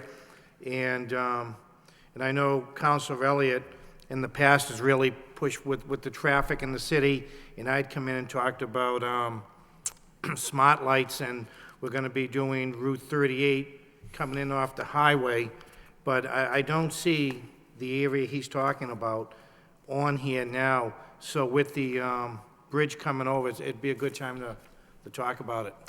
Mr. Manager. Councilor, is that I assume that's the TIP you're looking at, the Transportation Improvement It's the Program? TIP program. Right, and those are all of the local roads. I think one of the reasons that you don't see these others on there might be because those are state intersections. So those would be separate from the TIP. Right. But we'll follow up and. We were talking to VFW, I thought maybe I'd find them in here, but they're not. Because it's a state intersection, Right. it wouldn't show up in the TIP. Any further discussion on the motion? All those in favor, signify by saying aye. Opposed? So voted. Next motion by Councilor Elliott, request the city manager update the council on a solar array at the landfill. Seconded by Councilor Broderick. Councilor Elliott. Well, I was at the press conference and then read in the newspaper that there could be some possible announcement coming in the fall. I have to say I was pretty elated, Mr. Manager. So I just wanted to, get an update. I know the last update we got was back in 2011, and so I'm interested to hear if you have any update on this. The update, and I know, Councilor, you've asked questions about this in the past. That's Councilor Mercier and others that, and something the administration's been working on. The issue up there, as you know, has been the methane contract that the city has had for a number of years, and we've reached an agreement, a three-party agreement on that with the methane company, Amoresco, and the city. We're pretty much finalized all the agreement. We'll have a report for the council at the next meeting on where we are, and then the planned, what the plans are for that site. So do you go out for an RFP, Mr. Manager, or is this something that that we bid? It was part of the bidding that went forward with the Amoresco deal back 3 or 4 years ago, and it was so it was on the horizon even back then, as you know, and that's the process that we brought them into the fold on that. And I know the way the deal will be structured, and we'll elaborate in the report, is essentially we'll be buying electricity cheaply from the solar provider, and that will be savings to us in our energy costs. So are you saying Amoresco is the solar? They're doing the development? We didn't go out for requests for proposals from? They were picked in a request for proposal several years ago. Okay, and permitting takes several months, according to the report back on September of 2011. Whereabouts are we with that? The permitting on that? Well, if you could include that in the report, that'd be helpful. We'll include it in the report for that. Okay, well, I just think this is a very good thing, and certainly a revenue, a source of revenue, and just a good thing for the city, and finally a use for the landfill. It's taken a long time to get it through. Again, the methane was a big issue out there, but we were able to successfully reach an agreement on that. Thank you. Councilor Mercier. So through you, Mr. Mayor, to the city manager, is this a true statement that Amoresco officially announced on Wednesday that in the fall, Amoresco will break ground to install solar panels at the former city landfill on Westford Street near Drum Hill, and the project is expected to be completed by the end of the calendar year? Is this a true statement? Essentially, yes. I believe we sent this it was also in an update for the Amoresco event of last week that we forwarded to the council a month or so ago. There was a provision there that we were. So that's good news to me. It's great news. I'm happy, thank you. And it's going to be one of the largest solar installations in the state. Thank you. Thank you. Any further discussion? All those in favor, signify by saying aye. Opposed, so voted. Next motion by Councilor Laurie. Request the city manager work with the police superintendent on expanding police presence downtown. Second by Councilor Kennedy. Councilor Laurie. Thank you, Mr. Mayor. Yeah, no, I went to a meeting last Monday, and and again, I heard it during the License Commission meeting. The police superintendent's a little concerned about resources for expanding his downtown presence, and maybe that's something we could send to the subcommittee with the council as the police need anything from the council. I've never known the council to turn the police department down, or the administration to turn the police department down. So maybe we could send that to the police, this safety subcommittee, to work with yourself, to work with the police department to make sure they have the resources for downtown. Thank you. Any further discussion on the motion? Councilor Broderick. Thank you. Is he going to ask us for the 100,000 we cut in overtime? He asked me. Did he? Yeah, that's what I mean. Well, no, I'll tell you exactly what happened. I went to the meeting, and as soon as I walked in, he said, well, my resources, the budget, he was talking about the budget, and the budget was cut. And I said, not that I know of. I says, the proposal was cut from 800,000 to 700,000, but I believe that's 200,000. Your budget gives it $200,000 more this year than it did the prior year. I think it was 500 the year before, at the beginning of the year. Right. There was some, if you look, there were some other budgets that were cut to bring it in. Other lines were cut that went towards overtime-related costs that got moved over. Okay. So it's... It wasn't just the 100,000. But my concern is that, you know, especially with the public downtown, that we work with the police department to make sure that they have the needs to police the downtown area. As the police department moves forward through the year, if there's any needs that arise, the chief and I obviously communicate on a regular basis about those things, and if there's any needs, we'll try to address those, and if there's any action required by the council, we'll be bringing that. Well, I know he came last year in April and May for money, and he returned a lot, too. Yeah. He, and the police, the department did return a lot, so it was just to work with them to make sure downtown's fine. Yep. Thank you. Any further discussion? All those in favor, signify by saying aye. Opposed? So voted. Councilor Kennedy? Mr. Mayor, just prior to adjournment, just as a point of information for everybody, I think at the last meeting I had asked the city manager about finding out from the Department of Revenue whether or not we could reconcile the overtax of the first quarter in the third quarter rather than the third and the fourth quarter. Do you recall that? We haven't gotten any word on that yet, but we'll... I understand that, but what I did was I got in touch with Representative Kevin Murphy, who put me in touch with the Department of Revenue, and the answer that I got from the law department was, you can't do it. Right. It has to be cut, it has to be in the third and the fourth quarter. If it could have been in the third quarter, I probably would have had a motion on, but since it was the third and the fourth, I just thought I'd announce it at the end of the meeting. Thanks. Thank you. Entertain a motion to adjourn by Councilor Broderick, second by Councilor Kennedy. All those in favor, signify by saying aye. Opposed? And adjourned.